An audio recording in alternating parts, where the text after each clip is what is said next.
अध्याय 14। गांव में भूतों का संहार एक हांडी में नहीं समा सकता। बली आत्मा, हमें बचाओ, जल्दी करो, बली आत्मा को बुलाने जाओ। शिशियू की शक्ति देखकर बेई गांव के लोग तुरंत मुड़कर भाग खड़े हुए। मौके पर 20 से अधिक लाशें पड़ी रह गईं, सभी को सीधे शारीरिक प्रहार से कुचल दिया गया था। शिशियू कोई दयालु इंसान नहीं था, ऊपर से उसकी याद में शी गांव और बेई गांव हमेशा से दुश्मन रहे थे। दोनों पक्ष जब भी आमने सामने होते तो लगभग जानलेवा लड़ाई तय होती थी। आखिरकार महान वन प्रदेश ग्रेट वाइल्डनेस में संसाधन सीमित थे। बेई गांव हमेशा से इस क्षेत्र के संसाधनों पर कब्जा करना चाहता था। अगर उन्हें विलो देवता विलो गॉड का डर न होता तो वे बहुत पहले ही सफल हो चुके होते। विलो देवता के विपरीत बेई गांव की बली आत्मा बाहर स्वतंत्र रूप से घूम सकती थी, लेकिन युद्ध शक्ति के मामले में विलो देवता की तुलना में वह पूरी तरह कचरा थी। इसीलिए वे कभी भी शी गांव को पूरी तरह मिटा नहीं पाए। वे बस बाहर अकेले मिले शी गांव के लोगों पर घात लगाकर हमला करते थे, और आज उनका लक्ष्य था शिशियू। निकम्मों की भीड़ एक मामूली ब्लड मूविंग रियल्म के साधक को भी नहीं संभाल पाए। अपने अधीनस्थों को नुकसान उठाते देख बेई गांव की बली आत्मा को लगा कि उसकी इज्जत मिट्टी में मिल गई है। इसी मौके का फायदा उठाकर शिशियू ने तुरंत आग देश की राजकुमारी हुओलिंग आ को भेज देने का फैसला किया। महारानी, यहाँ ज्यादा देर रुकना ठीक नहीं है, उनकी बली आत्मा तक बाहर आ गई है।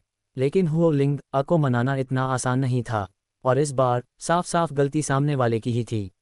नामुमकिन, मैं अग्नि देश की राजकुमारी हूँ, मैं किसी बाहरी को मेरे लिए बलि का बकरा नहीं बनने दूंगी। शिशियू को उम्मीद नहीं थी कि यह छोटी लड़की इतनी जिद्दी और वफादार होगी, लेकिन उसे उसकी रक्षा करने का कोई इरादा नहीं था। उसने सीधे उसे गोद में उठाया और जबरदस्ती रथ में डाल दिया। अरे तुम! हालांकि वह जानती थी कि उसकी मंशा बुरी नहीं थी, लेकिन किसी पुरुष के साथ इतना करीबी संपर्क उसका पहला अनुभव था। तुरंत उसका चेहरा लाल हो गया और वह सिर झुकाकर रथ में छिप गई। महारानी, आपसे मिलकर अच्छा लगा, लेकिन आगे। उसका वाक्य पूरा भी नहीं हुआ था कि सामने के जंगल से एक भयानक आभा फूट पड़ी। बेई गांव की बली आत्मा आ चुकी थी। सोचने का भी समय नहीं था। शिशियू ने सीधे उड़ने वाले घोड़े की पीठ पर जोर से थपकी मारी। शून शून शून। 2 उड़ने वाले घोड़े तेजी से आसमान में उठे और आग देश की राजकुमारी को दूर ले गए। रथ जंगल से बाहर भी नहीं निकला था कि अचानक एक काली परछाई आसमान चीरती हुई आई। वह एक विशाल उड़ने वाले चूहे जैसी लग रही थी। यही थी बेई गांव की बली आत्मा ओल्ड बेई। कहाँ जा रहे हो? यहीं रुको। ये दुस्साहसी उड़ने वाला चूहा आग देश की राजकुमारी को रोकने की हिम्मत कर रहा था, और वह भी शिशियू की आंखों के सामने। वह ये कैसे सहन कर सकता था? बड़े चूहे, तुम्हारा सामना मुझसे है। कुनपेंग दिव्य तकनीक। जैसे ही ओल्ड बेई रथ के पास पहुंचने वाला था, एक सुनहरी रोशनी आकाश में फूट पड़ी और सीधे उसके पेट पर जा लगी। भयानक शक्ति से वह विशाल जीव तड़प उठा और दर्द से सिकुड़ गया। गर्ज! बच्चे, मौत को बुला रहे हो? दर्द में ओल्ड बेई ने रथ का पीछा छोड़ दिया। वह सीधे आसमान से नीचे उतरा और जमीन पर खड़े शिशियू पर टूट पड़ा, मानो उसे चीर डालना चाहता हो।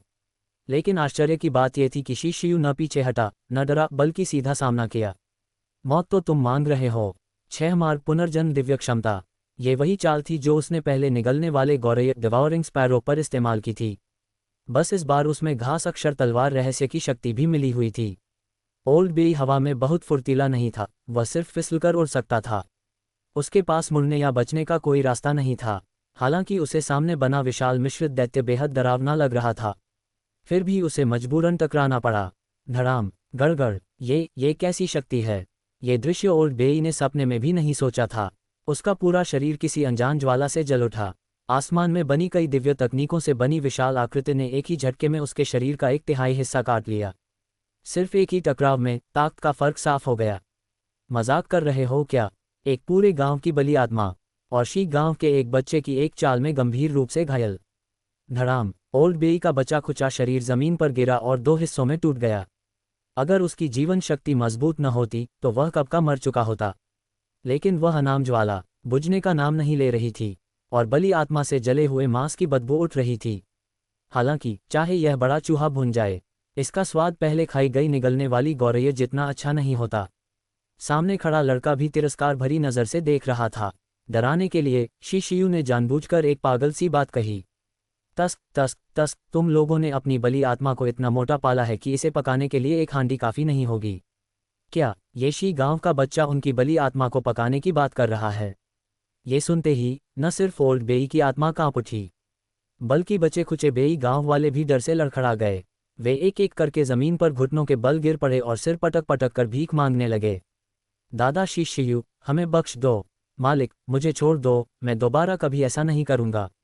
मेरी 2 बेटियां हैं, मैं दोनों आपको सौंप दूंगा। कृपा करके मुझे छोड़ दो। क्या बकवास, तुम्हारे उस चेचक भरे चेहरे को देखकर तुम्हारी बेटियां कैसी होंगी कौन जानता है। शिशु कुछ समझ पाता उससे पहले ही आसमान में जोरदार गरज हुई, और जिसने अपनी बेटियां चढ़ाने की बात की थी वह सीधे बिजली गिरने से राख बन गया। बगल में मरासा पड़ा ओल्ड बेई तो और भी डर गया। उसकी आत्मा तक कांप उठी। ये तो स्वर्गीय विपत्ति की बिजली है। क्या तुम स्वर्गीय मानव हो? हालांकि उसकी ताकत कम थी, लेकिन उसकी नज़र खराब नहीं थी। वह दाव को पहचान सकता था, लेकिन ये स्वर्गीय बिजली शिशु से बिल्कुल भी संबंधित नहीं थी। ये सीधे उच्च आकाश से गिरी थी। जब उस बड़े चूहे ने बिजली की पहचान की, तो बादलों के ऊपर से एक ठंडी हकार सुनाई दी। हूंफ, चींटियों की औकात, स्वर्गीय दाव खजाना शरीर पर नजर डालने की। कड़क, इसके बाद बिना रुके भयानक बिजली गिरती रही। किसी अज्ञात महान अस्तित्व ने स्वर्गीय बिजली बरसाकर ओल्ड बेई और वहां मौजूद सारे बेई गांव वालों को राख में बदल दिया। मौके पर बस स्तब्ध खड़ा रह गया शिशु। वह जानता था कि कोई गुप्त रूप से उसकी रक्षा कर रहा है, लेकिन उसने नहीं सोचा था कि वह व्यक्ति इतना निर्दयी होगा। शायद वह महान अस्तित्व इस महान वन प्रदेश में भी मौजूद नहीं था, बल्कि सीधे आकाश के पार उच्च लोक में था। दूसरी ओर जब ये स्वर्गीय बिजली गिरी, तो शी गांव की बली आत्मा विलो देवता भी पूरी तरह सतर्क हो गई। वह बुदबुदाए, क्या ये 7 देवताओं का अवतरण है? नहीं, ये शक्ति तो सीमा सागर बाउंड्री सीट से आती लगती है। आखिर कौन हो सकता है? शायद विलो देवता ने भी शुरू में स्वर्गीय दाव खजाना शरीर के आकर्षण को कम आंका था। ऊपरी लोक हो या निचला लोक, शायद ऐसा शरीर सिर्फ यही एक है। अभी जो हस्तक्षेप हुआ वह स्पष्ट रूप से नियमों का उल्लंघन था, लेकिन उस महान अस्तित्व ने ऐसा किया। इसका मतलब था कि उसके पीछे भी जबरदस्त समर्थन था। बस ये स्पष्ट नहीं था कि वह परी या संत युवती किस परिवार से थी। भविष्य में वह विलो देवता के लिए भी एक मजबूत प्रतिद्वंद्वी बनने वाली थी। अरे, उधर गड़गड़ाहट क्यों हो रही है? क्या हमें गांव वालों से कहना चाहिए कि रजाइयां समेट लें? विलो देवता को देखकर वृक्ष के नीचे सुवानी दिव्य तकनीक का अभ्यास कर रहा शिहाओ भी उत्सुक हो गया। ये बच्चा शायद नहीं जानता था कि उसका बड़ा भाई शिशु अब चारों दिशाओं के शक्तिशाली साधकों की नज़रों में आ चुका है। इतने मासूम बच्चे को देखकर विलो देवता की फैली हुई शाखाएं धीरे धीरे शांत हो गईं। शिहाओ, लगता है तुम्हारी शक्ति भी चरम पर पहुंच गई है। मुझे तुम दोनों भाइयों को आभासी देवलोक वर्चुअल गॉड रेल्म भेजने पर विचार करना होगा। आभासी देवलोक, वह कैसी जगह है? एक कहीं अधिक विशाल स्थान जो तुम्हें जल्दी अपनी सीमा तोड़ने में मदद करेगा। ये तो बहुत बढ़िया है। मैं बड़े भाई शिशु को बताऊंगा। वही पुरानी बात। शिशु के साथ रहो और तुम्हें भी बड़ा अवसर मिलेगा। ओह ठीक है, अगर आप चाहें मैं आगे के अध्याय भी इसी शैली में शुद्ध फ्लोइंग हिंदी में अनुवाद करता रहूं। अध्याय 15। शिहाओ ने सुवानी कला में महारत हासिल की और मुझसे सीखने लगा। मैं वापस आ गया। जैसे ही मैं शी गांव लौटा, मुझे तुरंत माहौल कुछ अजीब सा लगा। खासतौर पर विलो देवी। जैसे ही उन्होंने शिशु को देखा, वे उसे तुरंत अपने पास बुलाने को आतुर हो गईं। मुझे लग रहा है कि बेई गांव का बली आत्मा शायद। हालांकि विलो देवी स्वयं बाहर नहीं जा सकती थी, फिर भी उन्हें महान वीराने ग्रेट वेस्टलैंड में घट रही हर बात की अच्छी समझ थी। जैसे कि कुछ समय पहले लगातार गिरती स्वर्गीय बिजली, और फिर बेई गांव के बली आत्मा का अचानक गायब हो जाना। उन्हें ऐसा महसूस हुआ कि इन सब बातों का संबंध सामने खड़े इस शरारती लड़के से है। विलो देवी उसे दोष नहीं दे रही थीं, उन्हें बस उसकी चिंता हो रही थी। हाँ, मैंने अभी अभी बूढ़े बेई से लड़ाई की थी और फिर मुझे एक वरिष्ठ की मदद मिली। क्या उस व्यक्ति ने अपना नाम बताया? उसने कहा कि उसका नाम कुछ निर्वासित अमर एक्साइल्ड इमॉर्टल जैसा है। निर्वासित अमर, सच में वही था। ऊपरी लोक की एक शक्तिशाली हस्ती होने के नाते विलो देवी वहां के विशेषज्ञों से भली भांति परिचित थीं। जैसे ही उन्होंने निर्वासित अमर का नाम सुना, उनकी आवाज़ में आश्चर्य झलक उठा। उन्हें उम्मीद नहीं थी कि वह व्यक्ति भी प्रकट होगा। ऐसा लगता है कि स्वर्गीय दाव खजाना शरीर हेवनली दाव ट्रेजर बॉडी सच में बहुत लोकप्रिय है। भले ही अभी शिशु निचले लोक में केवल 3 डोंटियन वाला साधारण साधक हो, लेकिन वह अब इतना खास बन चुका है कि अर्ध महान सम्राट और यहाँ तक कि महान सम्राट स्तर की हस्तियों का ध्यान आकर्षित कर सके। संभव है कि उससे भी उच्च स्तर के अमर पहले ही उसकी अनोखी देह को नोटिस कर चुके हों। आखिरकार साधना का मार्ग ऐसा ही होता है, जितना ऊपर जाओ उतना ही कठिन होता जाता है। यदि कोई अमर देह प्राप्त कर ले, चाहे वह जन्मजात हो या बाद में साधना से बनी हो, तो वह निश्चित रूप से महान शक्ति प्राप्त करने का सीधा मार्ग होता है। जो शक्तिशाली लोग शिशियू को पसंद कर रहे हैं वे केवल उसके परिवार की कुछ लड़कियों को नहीं देख रहे, वे उसके भविष्य के वंशजों को लेकर अधिक आशावान हैं। यदि कुछ और जन्मजात दाव शरीर उत्पन्न हो जाएं, तो पूरा कबीला निश्चित रूप से समृद्ध हो उठेगा। इसलिए भविष्य में शिशियू चाहे किसी भी स्तर तक पहुंचे, उसके पीछे अनगिनत शक्तियों का संरक्षण रहेगा। दिव्य खजाने, आत्मिक औषधियां और विशेष रूप से अनुकूलित दिव्य तकनीकें, यहाँ तक कि अनगिनत अमर कन्याएं और संत युवतियां भी उसके जीवन का चमकदार अध्याय बनेंगी। तो प्रश्न यह है, भविष्य में विलो देवी अपनी स्थिति कैसे सुनिश्चित करेंगी? क्या उन्हें अभी से इस शरारती लड़के का फायदा उठा लेना चाहिए? ठीक उसी समय जब विलो देवी दुविधा में थीं, शी हाओ उछलता कूदता हुआ दौड़ आया। भाई शिशियू, आप वापस आ गए, मुझे आपसे कुछ बात करनी है। क्या बात है? अभी अभी विलो देवी ने मुझे सुवान्नी की दिव्य तकनीक समझाई है और मैं आपसे मुकाबला करना चाहता हूँ। बड़े भाई, ये शी हाओ भी कमाल का है। उसकी साधना की गति आम लोगों से कहीं तेज है। अगर उसका सर्वोच्च अस्थिक सुप्रीम बोन अभी भी मौजूद होता, तो वह निश्चित रूप से मानव जाति का एक युवा सर्वोच्च प्रतिभाशाली होता। ठीक है, तो मैं लोभ, ग्लटनी, खजाना कला से इसे आजमाता हूँ। हाँ, मैं आपको हल्के में नहीं लूँगा। ये लड़का छोटा ज़रूर है लेकिन काफ़ी साहसी है। उसे साफ पता था कि वह शिशियू का प्रतिद्वंद्वी नहीं है, फिर भी उसने चुनौती देने की हिम्मत की। वह सच में एक अच्छी प्रतिभा है। बिना देर किए दोनों मजबूती से खड़े हुए और उनके पीछे दो विशाल दैवी पशुओं की आकृति उभरी। हालांकि सुवान्नी का स्तर साफ तौर पर ग्लटनी से काफ़ी कम था। शिशियू को उम्मीद नहीं थी कि यह छोटा लड़का पहले ही हमला कर देगा। हाँ, ये लो मेरी मुट्ठी। यह एक सीधा सादा मुक्का था, सीधे शिशियू के चेहरे की ओर। शिशियू हल्के से मुस्कुराया। उसने हाथ बढ़ाया और उसे आसानी से पकड़ लिया। ये लड़का अभी बहुत कच्चा है। उसने सच में सोचा था कि वह सिर्फ ताकत के बल पर शिशियू को हरा देगा, लेकिन तभी उसके बड़े भाई की पीठ के पीछे 3 घूमते हुए डोंगटियन प्रकट हो गए। शी हाओ तुरंत स्तब्ध रह गया। बड़े भाई, आप पहले ही डोंगटियन क्षेत्र में पहुंच गए हैं। हे, अब भी लड़ना चाहते हो? शिशियू ने हल्का सा धक्का दिया। शी हाओ 10 से ज्यादा कदम पीछे लड़खड़ा गया। फिर उसने फूला हुआ मुंह बनाकर देखा। असल में दोनों भाई रक्त गतिशील क्षेत्र, ब्लड मूविंग रेल्म की महान पूर्णता अवस्था में थे। शी हाओ ने सोचा था कि अब जब उसने एक दिव्य तकनीक सीख ली है तो वह शिशियू के बराबर हो गया होगा, लेकिन उसे उम्मीद नहीं थी कि सिर्फ कुछ ही दिनों में उसका बड़ा भाई 3 डोंगटियन खोल चुका है। और किनारे से ये सब देख रही विलो देवी ने भी मुकाबला रुकवा दिया। शी हाओ, तुम्हारे बड़े भाई शिशियू ने पहले ही तुम्हें बहुत रियायत दी है, तुम्हें भी तेजी से साधना करनी होगी।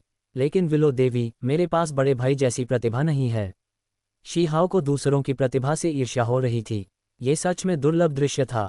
हालांकि विलो देवी ने पहले ही उनके अगले मार्ग की योजना बना ली थी। मुझे लगता है कि तुम दोनों अब काफ़ी मजबूत हो चुके हो। तुम लोग वर्चुअल गॉड रियल्म में जा सकते हो। ये निर्णय विलो देवी ने गहराई से सोच कर लिया था। महान वीराने में साधना की गति चाहे कितनी भी तेज हो, वह वर्चुअल गॉड रियल्म से तुलना नहीं कर सकती। इसके अलावा उन्हें जल्दी वहां भेजने से वे इस दुनिया की विशालता को जल्दी देख पाएंगे। ताकत बढ़ाने के साथ साथ उनकी दृष्टि भी काफ़ी विस्तृत होगी। यह आने वाली महान आपदा के लिए बेहद लाभदायक होगा। मत देखो कि ये दोनों अभी शी गांव के पास अजेय हैं। पूरी दुनिया के सामने वे अभी भी काफ़ी पीछे हैं। ये सुनते ही शी हाओ खुशी से उछल पड़ा। बहुत बढ़िया, मैंने सुना है कि वर्चुअल गॉड रियल्म बहुत मज़ेदार है। चलिए जल्दी चलते हैं। हालांकि विलो देवी मुख्य रूप से शिशियू की राय जानना चाहती थीं। वर्चुअल गॉड रियल्म जाना असल में इसी शरारती लड़के को तराशने के लिए था। शी हाओ तो बस एक अतिरिक्त विकल्प था। भविष्य में शिशियू को सितारों की विशाल दुनिया का सामना करना होगा, लेकिन शी गांव को भी किसी रक्षक की ज़रूरत होगी। मैं भी जाना चाहता हूं और समान पीढ़ी के उन प्रतिभाशालियों से मुकाबला करना चाहता हूं। एक ट्रांसमाइग्रेटर होने के नाते शिशियू भी स्वाभाविक रूप से चाहता था कि उसकी शक्ति लगातार बढ़े। हालांकि उसके पास स्वर्गीय दाव खजाना शरीर है और वह पूरी तरह आराम का रास्ता भी चुन सकता है, लेकिन एक अच्छे पुरुष की महत्वाकांक्षा चारों दिशाओं में होनी चाहिए। वह सिर्फ दूसरों पर निर्भर नहीं रहना चाहता था। अगर ऐसा है तो तुम दोनों तैयारी करो, मैं तुम्हें कल सुबह भेज दूंगी। वर्चुअल गॉड रियल्म सच में एक शानदार स्थान है। जो वहां प्रवेश करते हैं वे मुख्य रूप से अपनी आद्य आत्मा प्राइमोर्डियल स्पिरिट से साधना करते हैं। जब तक आत्मा को गंभीर चोट न लगे, उनकी जान को कोई खतरा नहीं होता। ये युवा साधकों के लिए एक आदर्श स्थान है। वह जगह एक विशाल डंगन की तरह है जहां दुनिया भर के लोग इकट्ठा होते हैं। मानव जाति के प्रतिभाशाली युवा, अन्य जातियों के असाधारण व्यक्ति, सब वहीं मिलते हैं। वहां की प्रगति शी गांव से कहीं तेज होगी। और ये दोनों भाइयों को मानव संबंधों की जटिलता सिखाने और जल्दी परिपक्व बनाने में मदद करेगी। सबसे महत्वपूर्ण बात, वर्चुअल गॉड रियल में असंख्य महान अवसर हैं। अगर किस्मत अच्छी हो तो अप्रत्याशित इनाम भी मिल सकते हैं। इस समय पूरे शी गांव में शी शियू और शी हाओ सबसे शक्तिशाली युवा हैं। खासतौर पर शी शियू, उसे सबसे कम समय में बड़ा होना ही होगा, वरना अगर स्वर्गीय दाव के बाहर की कोई बड़ी शक्ति आकर उसे छीन ले गई तो वह अच्छा नहीं होगा। हालांकि प्राचीन दोहरी पुतली वाली स्त्री ने पहले ही नियम बना दिए थे, लेकिन क्या सभी लोग उनका पालन करते हैं? अभी ये लोग बस टटोल रहे हैं, कौन जाने वे कब स्वयं उतर आएं। इसलिए वर्चुअल गॉड रियल्म सबसे सही जगह है।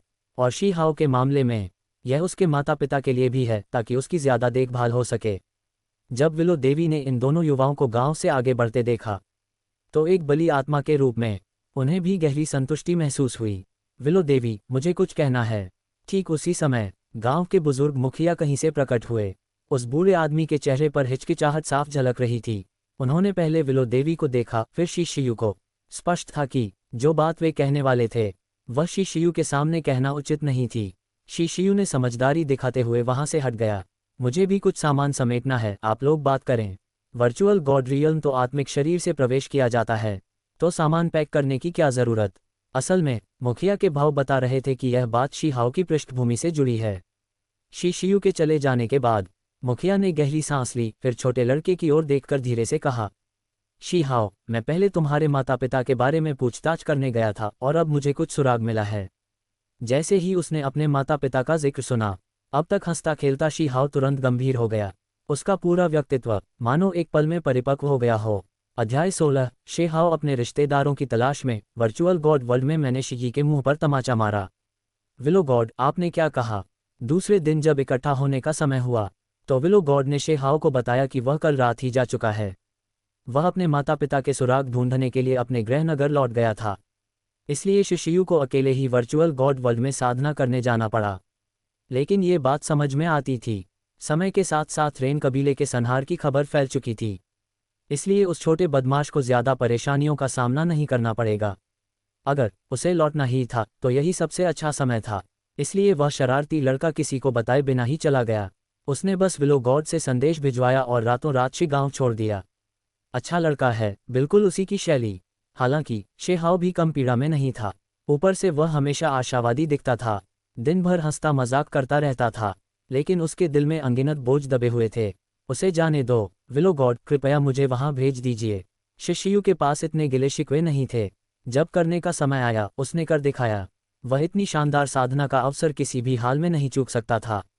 आखिरकार वह केवल अपनी आत्मा से ही प्रवेश कर रहा था। उसका असली शरीर विलो गॉड की रक्षा में पूरी तरह सुरक्षित था। ये सचमुच जीवन में एक बार मिलने वाला अवसर था। इसके अलावा वर्चुअल गॉड वर्ल्ड में की गई साधना का अनुभव बहुत जल्दी उसके असली शरीर से रोंगहे फ्यूशन हो जाता था। असंख्य लोग वहां जाना चाहते थे लेकिन पात्रता भी नहीं रखते थे।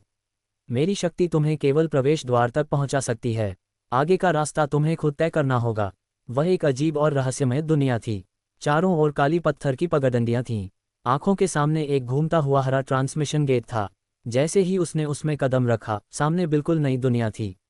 पता नहीं संयोग था या कुछ और। जब शी शियू वर्चुअल गॉड वर्ल्ड में पहुंचा तो वहां किसी सभा या उत्सव जैसा माहौल था। चारों ओर भारी चहल पहल थी। जिस दिशा में लोग इकट्ठा हो रहे थे वहां एक सुंदर युवक दिखाई दे रहा था। वह शानदार कपड़े पहने हुए था। उसके साथ कई सेवक भी थे। ये किस परिवार का यंग मास्टर है? शी शियू ने दो राहगीरों को पकड़कर पूछा। उन्होंने उसे ऐसे देखा जैसे वह किसी और दुनिया से आया हो। तुम शी यी को भी नहीं जानते? वह तो यंग सुप्रीम है। शी यी, वही जिसने शी हाओ की सुप्रीम बोन चुरा ली थी। ये तो सच में दुश्मनों का संकरा रास्ता था। सोचा भी नहीं था कि यहाँ शी यी से सामना हो जाएगा। भीड़ के साथ साथ शी शियू भी आगे बढ़ गया। पता चला कि शी यी वर्चुअल गॉड वर्ल्ड का रिकॉर्ड तोड़ने की तैयारी कर रहा था। वह सामने वाले ज्वालामुखी पर कूदने की कोशिश कर रहा था। ये सुनते ही सब लोग दंग रह गए। इतनी कम उम्र में इतनी हिम्मत! ज्वालामुखी पर कूदना मजाक नहीं था। जरा सी चूक से आत्मा और शरीर दोनों नष्ट हो सकते थे। हालांकि यह वर्चुअल गॉड वर्ल्ड था, लेकिन अगर आत्मा को चोट लगी तो असली शरीर भी घायल होता। इसीलिए वहां मौजूद कोई भी कूदने की हिम्मत नहीं कर रहा था।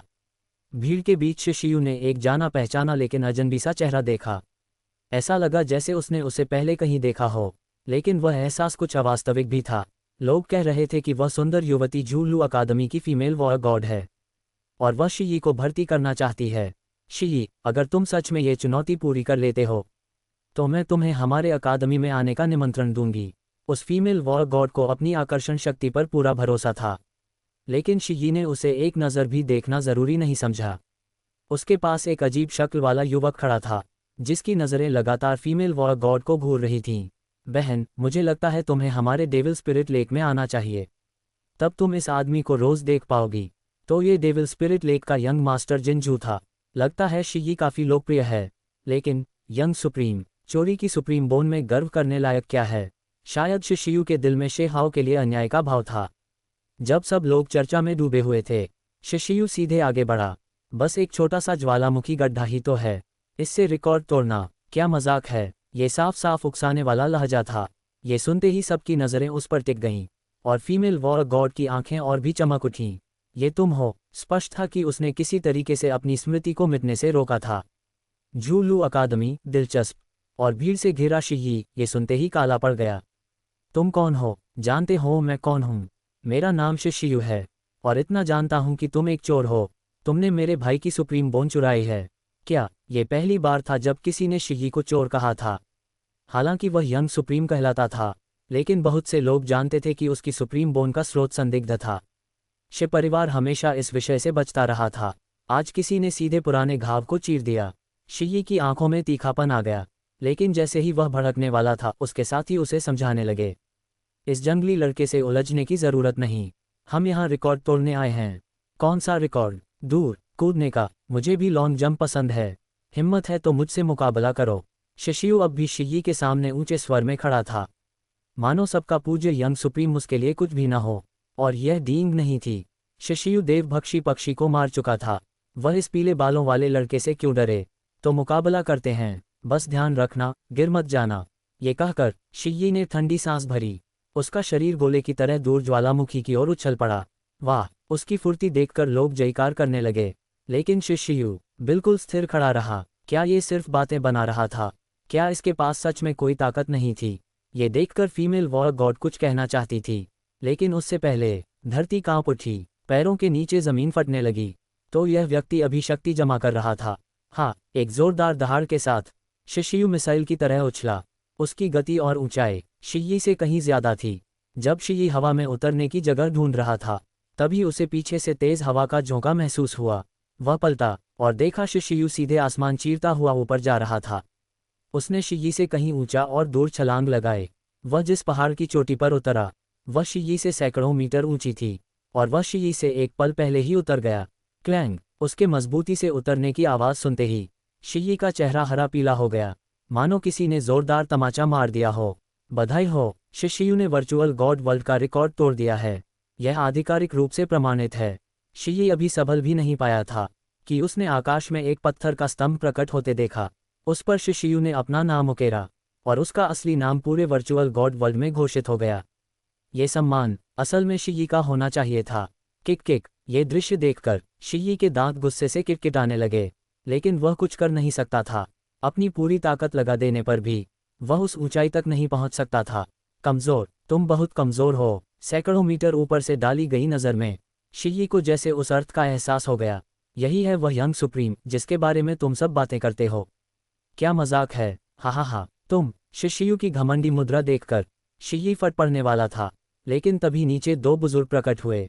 उनमें से एक, जिसे जिंगबी मास्टर कहा जाता था, ने समझाया, दोनों युवकों, शांत रहो। वर्चुअल गॉड वर्ल्ड में निजी लड़ाई वर्जित है।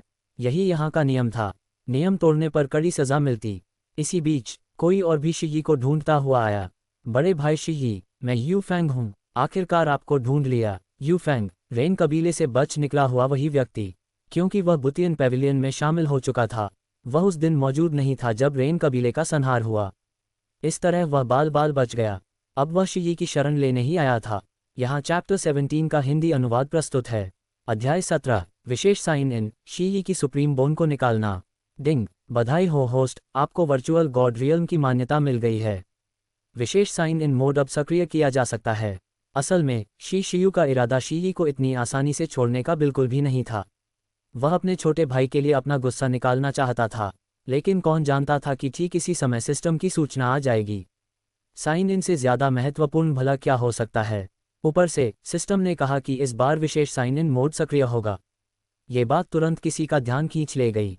विशेष साइन इन क्या होता है? ये सिस्टम स्वर्ग और पृथ्वी की रचनाओं को छीन सकता है। विशेष साइन इन का मतलब है कि आप किसी खास व्यक्ति को लक्ष्य बना सकते हैं। तो यही बात थी। क्या ये दूसरों की किस्मत और अवसर लूटने जैसा नहीं हुआ? शीशियू ने शीही की पीछे जाती हुई आकृति को देखा। उसके चेहरे पर तुरंत खुशी की एक झलक आ गई। क्या मैं उस बच्चे की रचना छीन सकता हूँ? डिंग, हाँ, इस बच्चे के पास 2 महान रचनाएं हैं, सुप्रीम बोन और डबल पुपिल्स। आप इनमें से एक चुन सकते हैं। हे भगवान, इस विशेष साइन इन के जरिए मैं शीही की डबल पुपिल्स या सुप्रीम बोन छीन सकता हूँ। ये साइन इन तो बहुत ही ज़्यादा ताकतवर है ना? हाँ, आपकी समझ बिल्कुल सही है। क्या होस्ट साइन इन सक्रिय करना चाहता है? बिल्कुल, साइन इन करो। मुझे उस बच्चे की सुप्रीम बोन चाहिए क्योंकि यह मेरे भाई की है। सिस्टम को आदेश प्राप्त हो गया है। क्या होस्ट सुप्रीम बोन को सीधे फ्यूज़ करना चाहता है? क्या इसे फ्यूज़ न किया जाए तो? हाँ, लूटी गई वस्तुओं को सिस्टम में संग्रहित किया जा सकता है और ज़रूरत पड़ने पर निकाला जा सकता है। ओह, ये तो बहुत ही ज़्यादा ताकतवर है। शुरू करो। अगर सिस्टम एक बार में सिर्फ एक ही रचना न छीन सकता होता तो शीशियू सच में दूसरे की डबल पुपिल्स भी छीन लेना चाहता। लेकिन फ़ायदे और नुकसान तौलने के बाद सुप्रीम बोन वापस लेना ज़्यादा व्यावहारिक था। और फिर इसी सुप्रीम बोन की वजह से शीहाओ अपने परिवार से बिछड़ गया था और लगभग मर ही गया था। अब जब मौका है तो उसकी मदद क्यों न की जाए। आखिरकार सब एक ही गांव के हैं। जैसे ही सिस्टम ने काम करना शुरू किया, जो शी अभी तक बिल्कुल ठीक दिख रहा था, वह अचानक ज़मीन पर घुटनों के बल गिर पड़ा। उसने दोनों हाथों से अपना सीना पकड़ लिया और ज़मीन पर लौटने लगा। ये पूरी तरह अप्रत्याशित था। कोई भी समझ नहीं पा रहा था कि आखिर हुआ क्या। उसका चेहरा पीला पड़ गया था और उसके माथे से सोयाबीन जितने बड़े पसीने की बूंदें गिर रही थीं। क्या हुआ? क्या हो गया? ये कैसी अंदरूनी चोट है? उसके साथियों ने तुरंत उसे सहारा देना चाहा, लेकिन उसने उन्हें धक्का देकर दूर कर दिया। माँ, मेरी तबीयत ठीक नहीं है। कोई मेरी सुप्रीम बोन छीनना चाहता है। यह आत्मा और शरीर के स्तर की अनुभूति थी। स्वर्ग और पृथ्वी की रचनाएं छीनने वाला सिस्टम इस समय शीही के शरीर से वह सुप्रीम बोन निकाल रहा था जो असल में उसकी थी ही नहीं। इसलिए वर्चुअल गॉड रियल में होने के बावजूद वह इसे साफ महसूस कर पा रहा था। ये दर्द असहनीय और दिल दहला देने वाला था। शीही की बात सुनकर वहां मौजूद सभी लोग सन रह गए। कौन इतना साहसी था? किसने सबके सामने इस बच्चे पर हाथ डालने की हिम्मत की? जल्दी मुझे वापस भेजो, नहीं तो मेरी सुप्रीम बोन चली जाएगी। मानना पड़ेगा, शीही की समझ काफ़ी तेज थी, लेकिन अब बहुत देर हो चुकी थी। उसके शरीर से सुनहरी रोशनी चमकी और फिर बिना किसी निशान के गायब हो गई। सुप्रीम बोन को सीधे उसके शरीर से निकाल लिया गया और फिर सिस्टम ने उसे शून्य स्थान में संग्रहित कर लिया। कोई भी उसे ढूंढ नहीं सकता था। इसी समय शीही की चेतना को ज़बरदस्ती वर्चुअल गॉड रियल्म से बाहर निकाल दिया गया और वह सबसे तेज संभव गति से अपने असली शरीर में लौट आया। दुर्भाग्य से वह एक कदम देर से पहुंचा। उसे ये भी नहीं पता चला कि यह सब किसने किया। जल्द ही उसके शरीर में कमजोरी और दिल चीर देने वाला दर्द फैल गया। ये जानना चाहिए कि ऐसे माहौल में सर्जरी हो रही थी, बिना किसी एनेस्थीसिया के। खुशकिस्मती से वह एक साधक था। अगर कोई साधारण इंसान होता तो शायद कई बार बेहोश हो चुका होता। फिर भी चेतना लौटने के बाद शीही की आंखों के आगे अंधेरा छा गया और धड़ाम की आवाज़ के साथ वह सबके सामने बेहोश होकर गिर पड़ा। बेहद दुखद, सुप्रीम बोन पूरी तरह लूट ली गई थी। उसकी लड़ाकू शक्ति कम से कम 40% घट चुकी थी और यह बहुत ही सतर्क अनुमान था। पूरा शरीर तुरंत निष्क्रिय सा हो गया। लेकिन अगर उस समय के शीहाओ से तुलना की जाए, जिससे सुप्रीम बोन छीन ली गई थी और जो एक किशोर से वापस शिशु बन गया था, तो आज का ये दर्द क्या मायने रखता है। आगे की बात साफ थी। शीही दर्द सह न पाने के कारण बेहोश हो गया। अफसोस, उस समय शीहाओ वहां मौजूद नहीं था, वरना वह जोर जोर से हंसता। आखिरकार सुप्रीम बोन वापस भी मिल गई और बदला भी पूरा हो गया। साथ ही उस घमंडी शीही को उसकी औकात भी दिखा दी गई। शीही, ये सब कुछ अपनी आंखों से देखने के बाद शीही के समर्थकों के दिल ठंडे पड़ गए, क्योंकि इसका मतलब था कि उस युवा सुप्रीम की ताकत कम से कम 40% से आधी तक गिर चुकी थी। और सबसे डरावनी बात यह थी, उन्हें ये तक नहीं पता था कि उसे गुप्त रूप से निशाना कौन बना रहा है। ये बात सच में भयावह थी। इसलिए कुछ मौकापरस्त लोग पहले ही उसे दूरी बनाने की सोच चुके थे, जैसे कि यू फेंग, जो थोड़ी देर पहले ही रिश्तेदारी जताने दौड़ा आया था। वह चुपचाप भीड़ से निकल गया। और उस बदकिस्मत के साथ वर्चुअल गॉड रियल्म से बाहर नहीं गया। वह ये तक सोचने लगा कि क्या उसे किसी नए सहारे की तलाश करनी चाहिए। डिंग, बधाई हो होस्ट, आपने सफलतापूर्वक शीही की सुप्रीम बोन छीन ली है। सिस्टम ने इसे आपके लिए संग्रहित कर लिया है। बहुत बढ़िया। पता नहीं जब वह छोटा लड़का गांव लौटकर अपनी सुप्रीम बोन देखेगा तो कितनी खुशी से उछल पड़ेगा। वैसे भी जब तक विलो गॉड मौजूद है, इस बच्चे की सुप्रीम बोन वापस लगाना मुश्किल नहीं होना चाहिए। जहां तक शीगी की बात है, उसकी जिंदगी या मौत से मेरा क्या लेना देना। जैसे ही शिशियू सुप्रीम बोन निकालकर देखने ही वाला था, अचानक एक मोटा आदमी उसके सामने प्रकट हुआ। उसकी साधना काफी ऊंची लग रही थी। आसपास के लोग उसे देखकर झुककर अभिवादन करने लगे। उस आदमी की पीठ पर एक लौकी भी लटकी हुई थी, लेकिन वह कोई लौकी बालक नहीं था, उम्र मेल नहीं खाती थी। शायद उसने पहले दोनों शी भाइयों की लड़ाई देखी थी, या फिर वर्चुअल गॉड रियल्म से सूचना मिली थी। यह मोटा आदमी खास तौर पर शिशियू को ढूंढने आया था। युवक मित्र, ये दाओइस्ट आपको प्रणाम करता है।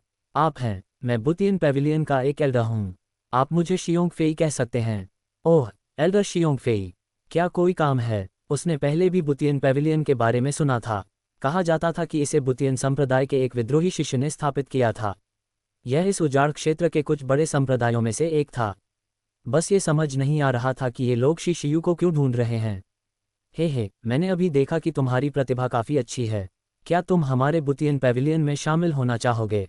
अरे, तो यह एल्डर भर्ती करने आया था, लेकिन इस समय शिशियू का ध्यान सुप्रीम बोन पर था। उसे किसी भी संप्रदाय में शामिल होने में कोई दिलचस्पी नहीं थी। और उसके पास एक महिला युद्ध देवी भी खड़ी थी। वह भी शायद उसे आमंत्रित करना चाहती थी। शायद सबने देख लिया था कि यह लड़का शीही को दबा सकता है। वह निश्चित ही एक दुर्लभ प्रतिभा था। अगर वे उसे अपने यहाँ ले आएं, तो संप्रदाय की प्रतिष्ठा निश्चित रूप से आसमान छू लेगी।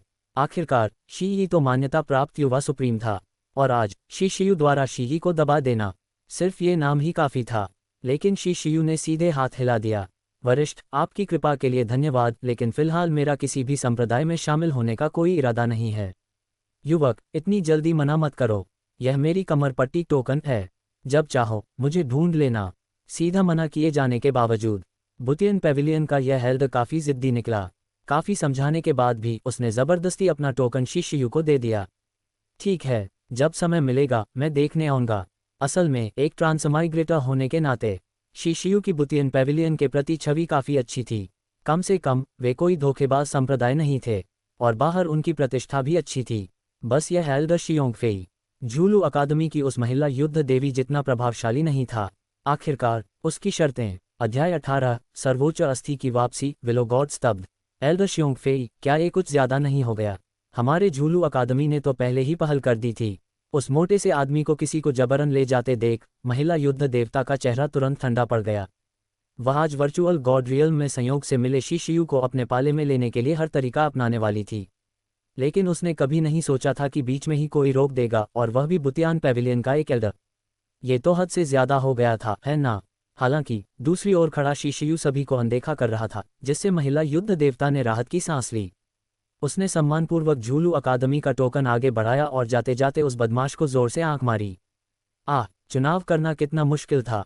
झूलू अकादमी की वह महिला युद्ध देवता तो साफ तौर पर हमारे स्वर्गीय दाव खजाना शरीर के पीछे थी, जबकि बुतियान पेविलियन शिशियू की प्रतिभा में रुचि रखता था।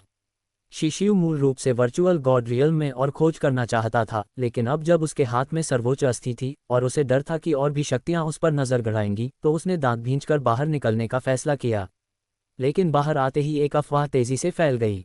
कहा गया कि शीही को वर्चुअल गॉड रियल्म में दबा दिया गया था, जिससे वह इतना क्रोधित हो गया कि उसका सीना भारी हो गया और लौटते ही वह एकांतवास में चला गया।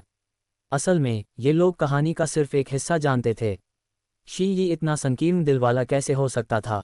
असल कारण ये था कि उसके शरीर में मौजूद सर्वोच्च अस्थि किसी अज्ञात शक्ति द्वारा जबरन निकाल ली गई थी। इस समय उसकी मूल की अत्यधिक क्षतिग्रस्त हो चुकी थी और वह बिस्तर से उठ भी नहीं पा रहा था। जब शिशियू अपनी असली देह में लौटा तो विलो गॉड ने तुरंत कुछ असामान्य महसूस किया। हालांकि सर्वोच्च अस्थि को सिस्टम ने एक अज्ञात आभासी स्थान में रखा था, फिर भी वह स्थान किसी न किसी तरह शीही से जुड़ा हुआ था। प्राचीन काल से जीवित एक अमर राजा के रूप में भले ही विलो गॉड अभी अपने शिखर पर नहीं थी, लेकिन उसकी अंतर्ज्ञान शक्ति अब भी बेहद प्रबल थी। हालांकि ये बड़ी बहन थोड़ी अनिश्चित थी, इसलिए उसने जांचने वाले स्वर में पूछा, शिशियू, तुम वर्चुअल गॉड रियल्म से इतनी जल्दी बाहर क्यों आ गए? धन्यवाद सिस्टर विलो गॉड, इस बार मेरी रक्षा करने के लिए। इस बार मेरी किस्मत अविश्वसनीय रूप से अच्छी रही। सिस्टर, तुमने क्या मुसीबत मोल ले ली है, शरारती बच्चे। हाँ, सिस्टर विलो गॉड, क्या आपको मुझ पर इतना भी भरोसा नहीं? उसकी बात खत्म होते ही एक सर्वोच्च अस्थि, जो अतुलनीय सुनहरी रोशनी से चमक रही थी, विलो गॉड के सामने प्रकट हुई।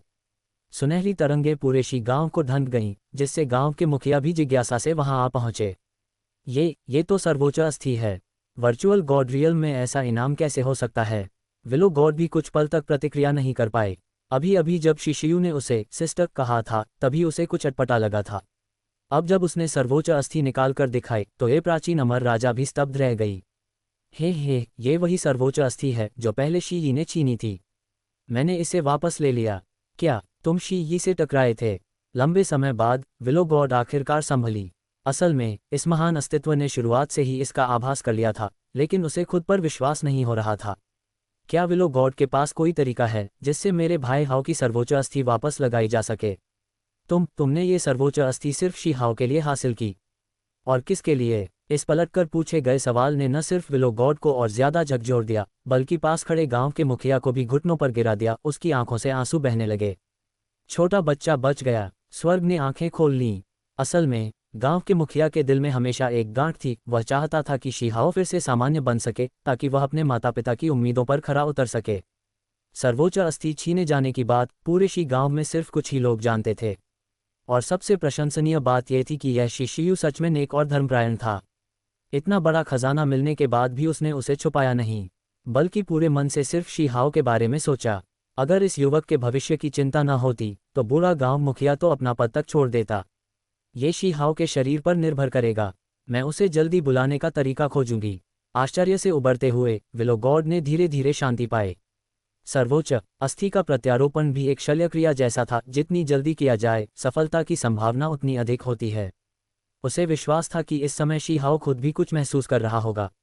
शी राजा के पुराने आंगन में एक बूढ़ा सेवक और शी हाउ एक दूसरे को पकड़कर रो रहे थे, यंग मास्टर पुकारते हुए।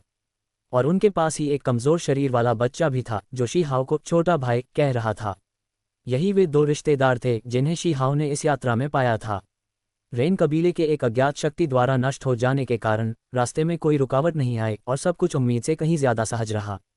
लेकिन जब वे तीनों पुनर्मिलन की भावनाओं में डूबे थे, तभी शी हाउ ने अचानक अपना सीना पकड़ लिया। वहां हल्की सुनहरी रोशनी चमक रही थी। छोटे भाई, क्या हुआ? यंग मास्टर, कहीं तबीयत तो ठीक नहीं? नहीं, मुझे अपनी सर्वोच्च अस्थि का एहसास हो रहा है। क्या ये शी हो सकता है? लेकिन उनका रेन कबीला तो पहले ही नष्ट हो चुका है, अब वे कुछ नहीं कर सकते। मुझे लगता है विलो गॉड मुझे बुला रही हैं। तुम दोनों मेरे साथ शी गांव चलो। यह एक अनजानी अनुभूति थी। इस पल शी हाउ के दिल में घर लौटने की तीव्र इच्छा जाग उठी। और सामने खड़े बूढ़े और उसके पोते के पास जाने के लिए कोई और जगह नहीं थी, इसलिए वे स्वाभाविक रूप से उसके साथ चल पड़े। समय बीतता गया। जब शी हाउ की आभा फिर से शी गांव के आसपास प्रकट हुई, तब तक शिशु चौथे स्वर्गीय गुहा तक टूप होकर चुका था। जैसे ही वह फिर से एकांत साधना करने वाला था, विलो गॉड की शाखाओं ने शरारती ढंग से उसके सिर पर थपकी दी। छोटा वापस आ गया है। उसके बड़े भाई के रूप में यह अच्छी खबर तुम्हें ही बतानी चाहिए। मैं लौट आया। दादाजी, गांव मुखिया, मैं इन दोनों का परिचय कराता हूँ। हाँ, अच्छा हुआ तुम लौट आए। तुम्हारे बड़े भाई शिशु ने तुम्हारे लिए एक सरप्राइज तैयार किया है, चलो। क्या वह सर्वोच्च अस्थि है? सर्वोच्च अस्थि के असली मालिक होने के नाते शी हाउ ने गांव पहुंचने से पहले ही उसे महसूस कर लिया था, क्योंकि उसके शरीर का एक हिस्सा खुशी से गूंज रहा था और विलो गॉड द्वारा अलग रखी गई सर्वोच्च अस्थि भी उसके साथ अनुनाद कर रही थी। ये खजाना जब शी के पास था, तब इसकी शक्ति कम से कम 60% दबा दी गई थी। लेकिन अगर ये अपने असली मालिक के शरीर में लौट आए, तो उसकी क्षमता अकल्पनीय होगी। शरारती, तो तुम्हें पहले ही एहसास हो गया। मैं तो तुम्हें चौंकाना चाहता था। बड़े भाई शिशु, आपने इसे वापस कैसे पाया? शी से। ये कहते हुए शिशु ने खोदने का इशारा किया, जिससे शी हाउ की आंखें चौड़ी हो गईं। हाँ, तभी तो मैंने रास्ते में सुना कि शी बीमार पड़ गया है। हालांकि वे चचेरे भाई थे, लेकिन जब से उसकी सर्वोच्च अस्थि छीनी गई थी, तब से दोनों दुश्मन बन चुके थे। शी की यह हालत सुनकर ये शरारती लड़का बेहद खुश हुआ। ठीक है, बातें बाद में। छोटा, मेरे साथ आओ। मैं जितनी जल्दी हो सके तुम्हारी सर्वोच्च अस्थि वापस लगाऊंगी। गांव के द्वार पर दोनों भाइयों को बातें करते देख विलो गॉड ने अधीर होकर टोका। आखिरकार ऐसा काम जितना जल्दी हो उतना अच्छा। हालांकि सर्वोच्च अस्थि और शीहाओ एक ही थे, लेकिन इतने सालों तक शी की आभा से दूषित हो चुकी थी। मूल शरीर में लौटने के बाद भी इसे कुछ समय तक पोषण की जरूरत होगी। लेकिन उसे विश्वास था कि इस बार के सम्मेलन के बाद ये छोटा बच्चा सच में एक युवा सर्वोच्च बन जाएगा। इसी समय मरने की कगार पर खड़ा शीगी भी जैसे कुछ भाप गया। शायद यह उनके रक्त संबंध के कारण था, या फिर सर्वोच्च अस्थि की वजह से। वह अपने घायल शरीर को घसीटता हुआ पूर्व दिशा की ओर घृणा से घूर रहा था। शीहाओ, मुझे उम्मीद नहीं थी कि तुम सर्वोच्च अस्थि वापस पालोगे। ये हिसाब हम दोनों के बीच जल्दी या देर से चुकता होगा। ये कहते ही उसकी दोहरी पुतलियां सिकुड़ गईं। अजीब किरणें उसकी आंखों से बहने लगीं। वे आंसू नहीं थे, बल्कि कोई अविश्वसनीय शक्ति। धुंधले रूप से पूरा आकाश और पृथ्वी भी उसके कारण कांप उठे।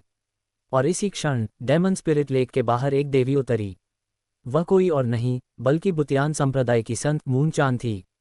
अध्याय 19 का हिंदी अनुवाद। क्या तुम पागल हो? अग्नि सम्राट मुझे अपना दामाद बनाना चाहता है। डबल पुतलियां, डबल प्यूपल्स तो मूल रूप से एक अजेय मार्ग हैं, फिर किसी और की अस्थि उधार लेने की क्या जरूरत थी? वह गहरी आहों से भर गया। बुतियान संप्रदाय बुशन सेक्ट की संत युवती शालीनता से वहां पहुंची। शी कभी बुतियान संप्रदाय द्वारा अत्यधिक महत्व दिया जाने वाला व्यक्ति था, परंतु किसी ने नहीं सोचा था कि वह इतनी बड़ी आपदा से गुजरेगा और पूरी तरह निराश हो जाएगा। इसी कारण ये संत युवती स्वयं उतरी थी, ये देखने के लिए कि सामने खड़ा व्यक्ति अब भी उनके मानकों पर खरा उतरता है या नहीं। लेकिन इस समय शी की आंखों की चमक मानो बुझ चुकी थी। उसका पुराना आत्मविश्वास भी पूरी तरह गायब हो चुका था। पहले वह वर्चुअल गॉड रियल में किसी अज्ञात व्यक्ति द्वारा बुरी तरह रौंदा गया। फिर एक रहस्यमयी शक्ति से उसका सामना हुआ और उसकी सुप्रीम बोन उससे वापस ले ली गई। इन लगातार आघातों ने इस तथाकथित प्रतिभाशाली युवक के आत्मसम्मान पर गहरा मानसिक दबाव डाल दिया। ये छोटा लड़का अपने पूरे विकास काल में कभी भी ऐसे झटकों से नहीं गुजरा था।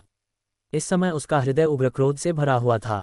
असल में संत युवती के शब्द उसे सांत्वना देने और उसका मन खोलने के लिए थे, लेकिन दुर्भाग्यवश ये छोटा लड़का उनकी बात को समझ ही नहीं पाया, बल्कि उसने इसे सामने वाले की ताना मारने वाली हंसी समझ लिया।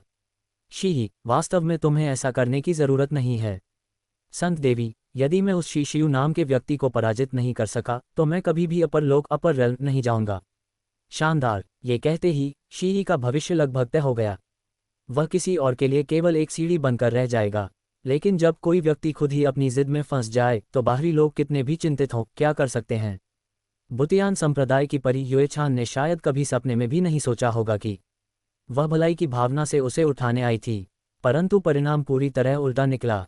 उसने इस छोटे लड़के की आंखों में छिपी दुष्टता को और भी प्रबल कर दिया, खासकर तब जब शीहाओ ने दोबारा सुप्रीम बोन को प्राप्त कर लिया। ये तथाकथित चचेरा भाई तुरंत ही जाग उठा। अब उसके लिए कुछ भी करना संभव नहीं था। बुतियान संप्रदाय की संत युवती होने के नाते वह बाजार की औरत की तरह लगातार समझाती नहीं रह सकती थी। अंततः वह केवल एक वाक्य छोड़ सकी, अपना ध्यान रखना, और फिर वह बुतियान संप्रदाय लौट गई रिपोर्ट देने के लिए। कोई है, यू फैंग को मेरे पास बुलाओ। परी को जाते हुए देखते ही शी की आंखों में भयानक चमक उभर आई। वह एक घायल शेर की तरह था जो पागलपन भरी प्रतिशोध की आग में जल रहा था। युवा स्वामी, मैंने जांच कर ली है। मेरे कबीले की वरिष्ठ बहन रेनजीमो शी के हाथों मारी गई थी। बदला लेने में मुझे भी शामिल कीजिए, रेन कबीले के बचे खुचे लोगों में से एक होने के नाते। यदि यह यू फैंग थोड़ा संयम रखता तो शायद कुछ साल और जीवित रह सकता था, लेकिन ये भी ऐसा व्यक्ति था जो दूसरों के अधीन रहना स्वीकार नहीं करता था। वह स्पष्ट रूप से अपनी प्रतिभा के दम पर बुतियान पवेलियन में शामिल हुआ था, लेकिन गुप्त रूप से वह डेविल स्पिरिट लेक जैसे बाहरी गुटों से संपर्क बनाए हुए था और विद्यालय के विरुद्ध साजिश रच रहा था। अब ये छोटा लड़का भी शी के साथ मिलकर रेनजीमो का बदला लेना चाहता था, मानो हर अच्छी चीज का लाभ वही उठाना चाहता हो। दुनिया में इतनी सुविधाजनक बातें कैसे हो सकती हैं? लेकिन आने वाले इस संकट के बारे में शी को कुछ भी पता नहीं था, बल्कि यह समय उसके जीवन का सबसे चमकदार दौर था। विलो गॉड की सहायता से उसकी शक्ति तेजी से 5 दिव्य महलों 5 सेलेस्टियल सैंक्चुअरीज तक पहुंच गई, और छोटे वाले यानी शीहाओ ने सुप्रीम बोन पुनः प्राप्त करने के बाद सीधे 3 दिव्य महलों की साधना हासिल कर ली। जब ये बात पूरे शी गांव में फैल गई तो सभी लोग शीशियु का सम्मान करने लगे। सब उसे अगले गांव प्रमुख का उत्तराधिकारी मानने लगे। लेकिन विलो गॉड ऐसा नहीं सोचता था।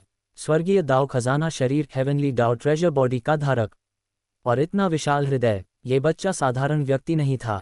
शायद बुतियान पवेलियन भी यही सोचता था। अनेक संपर्कों के माध्यम से उन्होंने अग्नि सम्राट की पुत्री फायरलिंग को मनाने के लिए भेजा। वे किसी भी तरह से उसे अपने संप्रदाय में खींच लाना चाहते थे।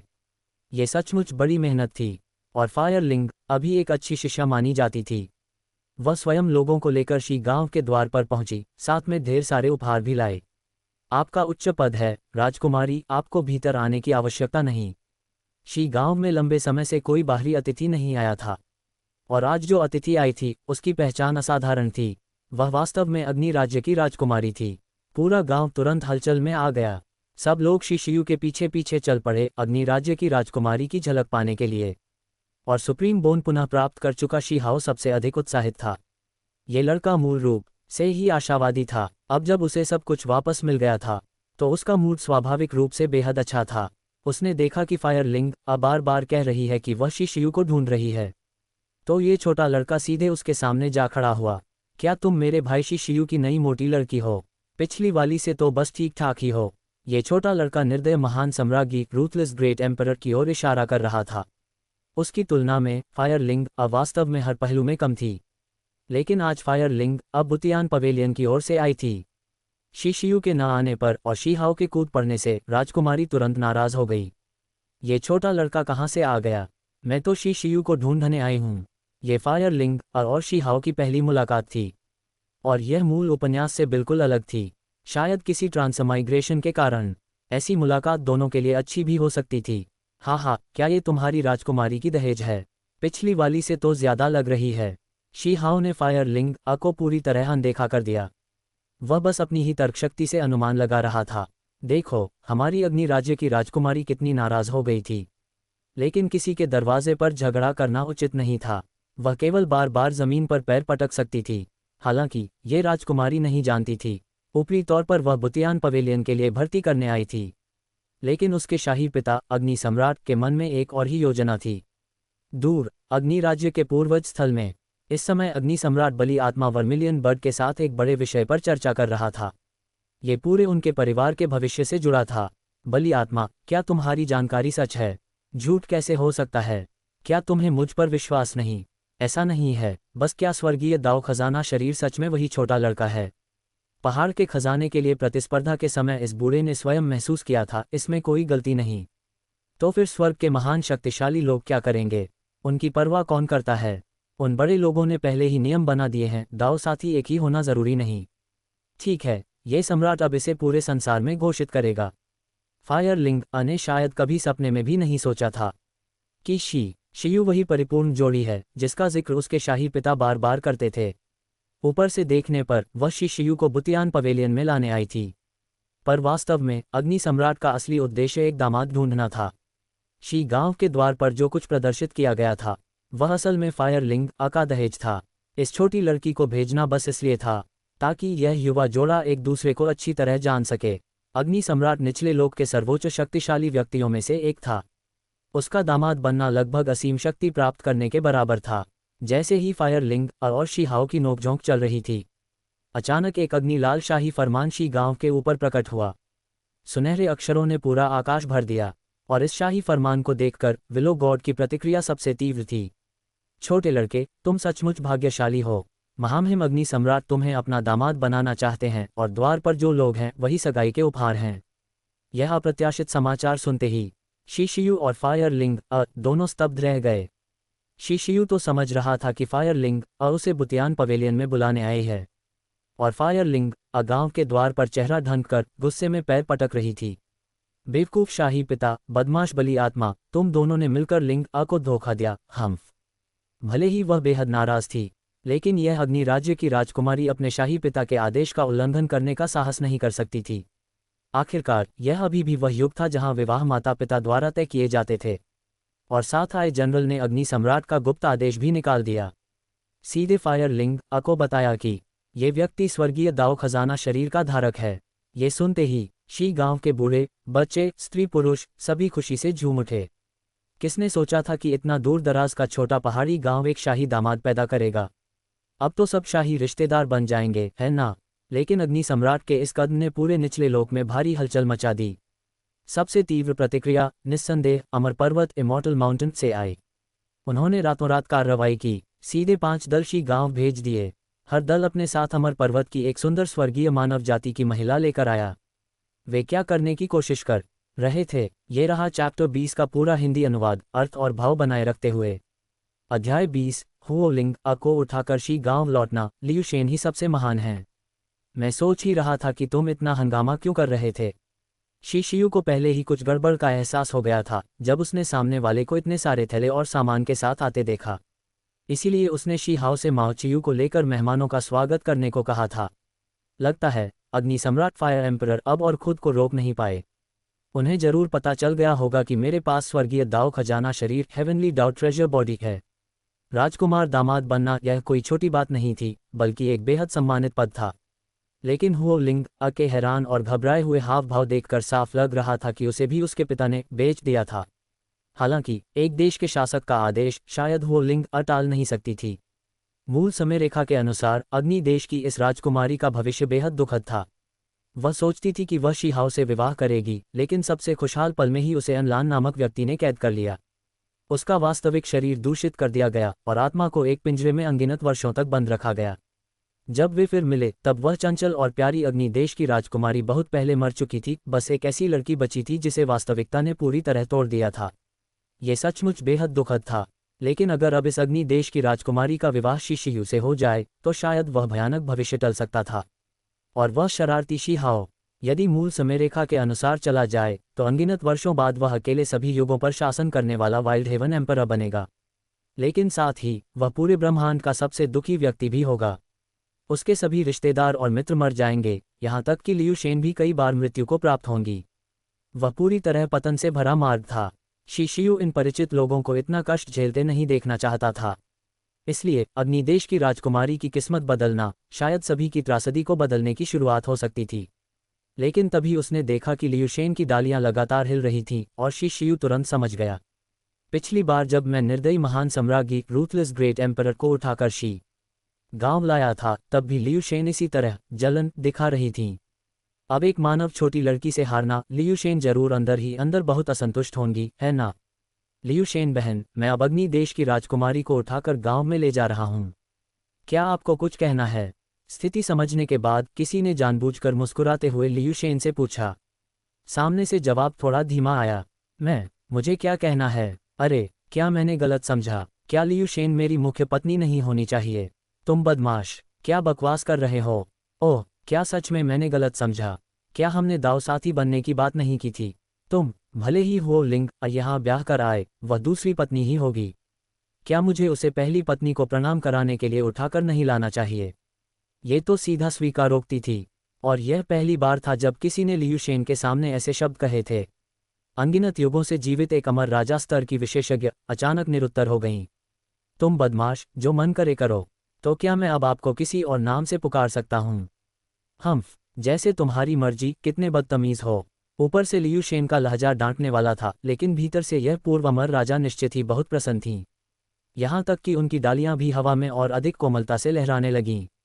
भविष्य में जब लियू शेन मानव रूप में पूरी तरह प्रकट होंगी तब वे कैसी होंगी, ये कल्पना से परे था। अनुमति मिलने के बाद शी शियू शान से गांव के बाहर चला गया।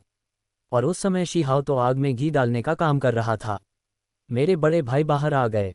क्या वे नई भाभी को उठाकर ला रहे हैं? हुओ लिंग थोड़ी शांत हो चुकी थी, लेकिन शी हाओ की यह बात सुनते ही उसने दोनों हाथों से अपना चेहरा ढक लिया। उसका चेहरा और गर्दन पूरी तरह लाल हो चुके थे। वह बेहद प्यारी लग रही थी।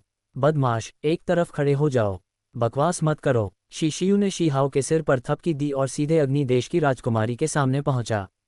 राजकुमारी, क्या तुम मुझे बुटियान पवेलियन में आमंत्रित करने आए हो या?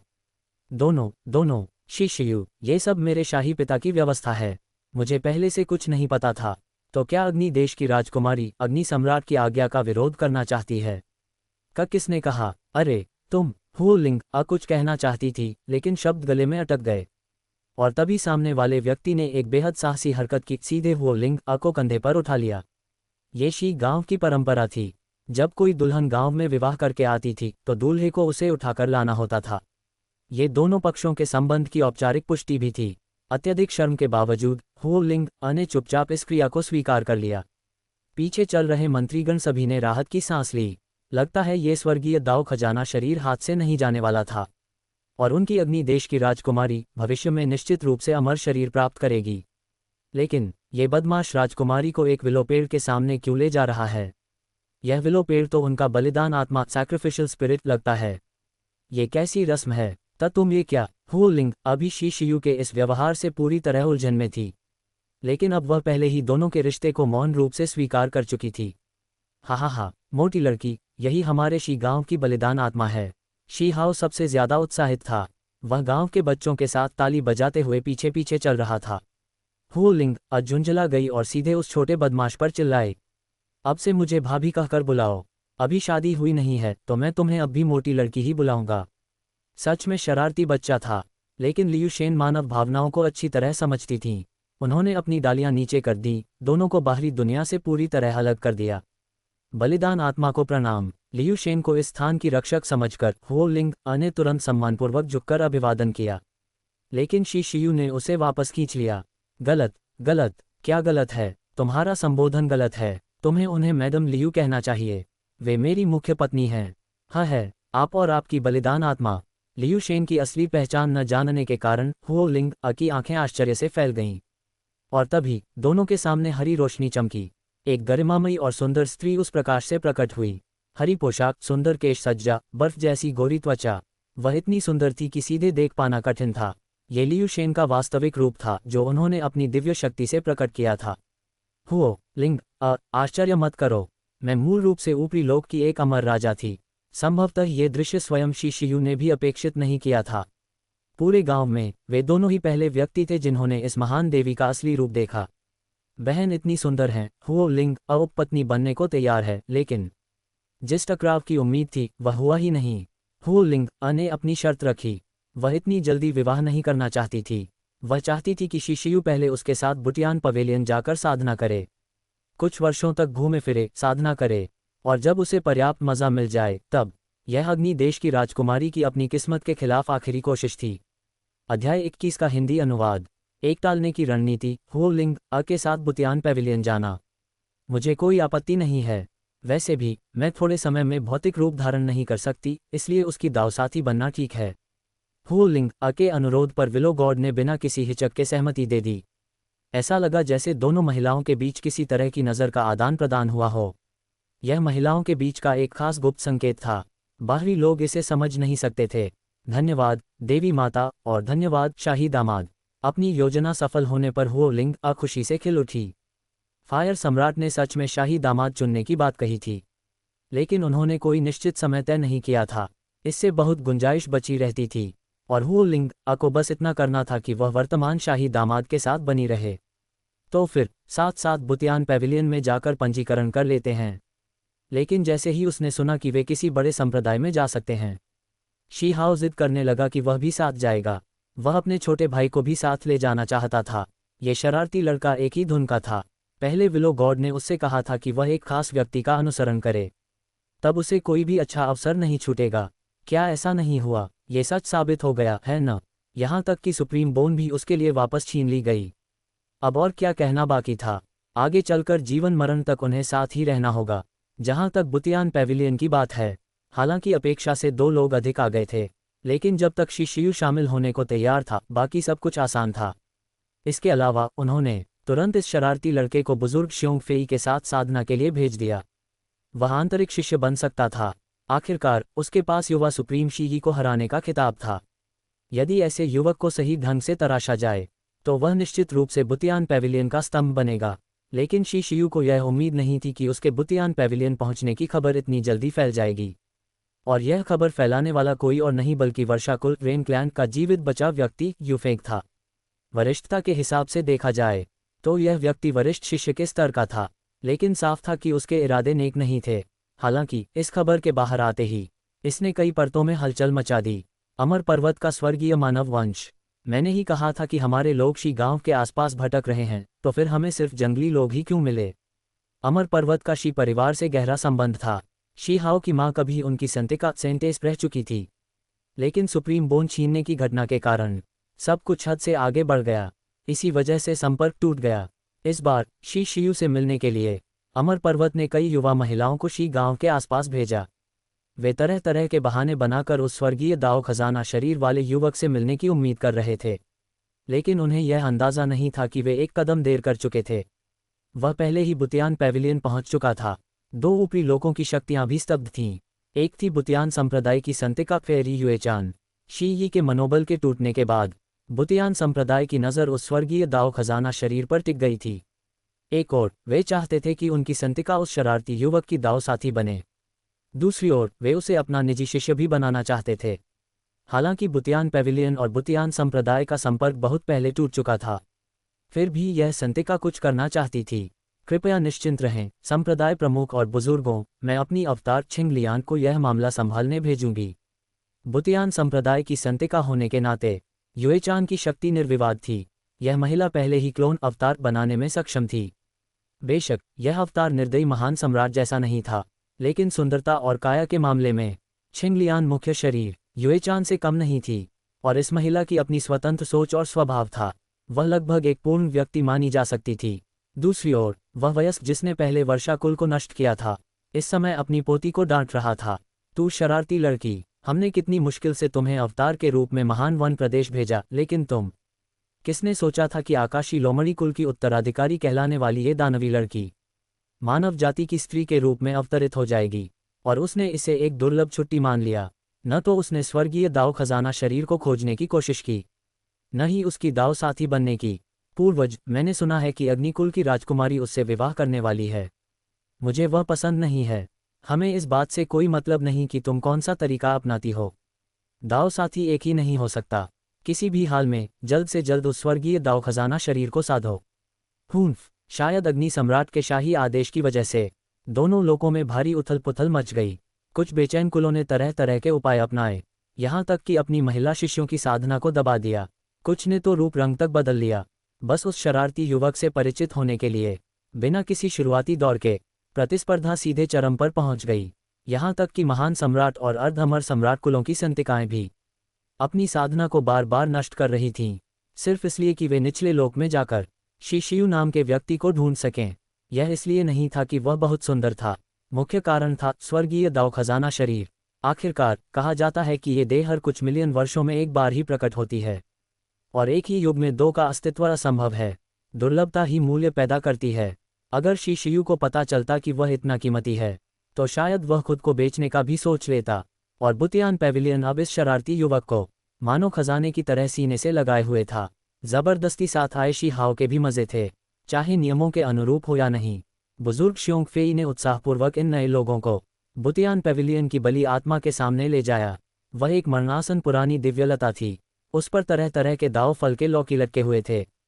कहा जाता है कि इस बली आत्मा की उत्पत्ति भी अत्यंत महान है, लेकिन अब वह अपनी प्राकृतिक आयु की सीमा पर पहुंच चुकी थी, जिससे लोग बहुत चिंतित थे।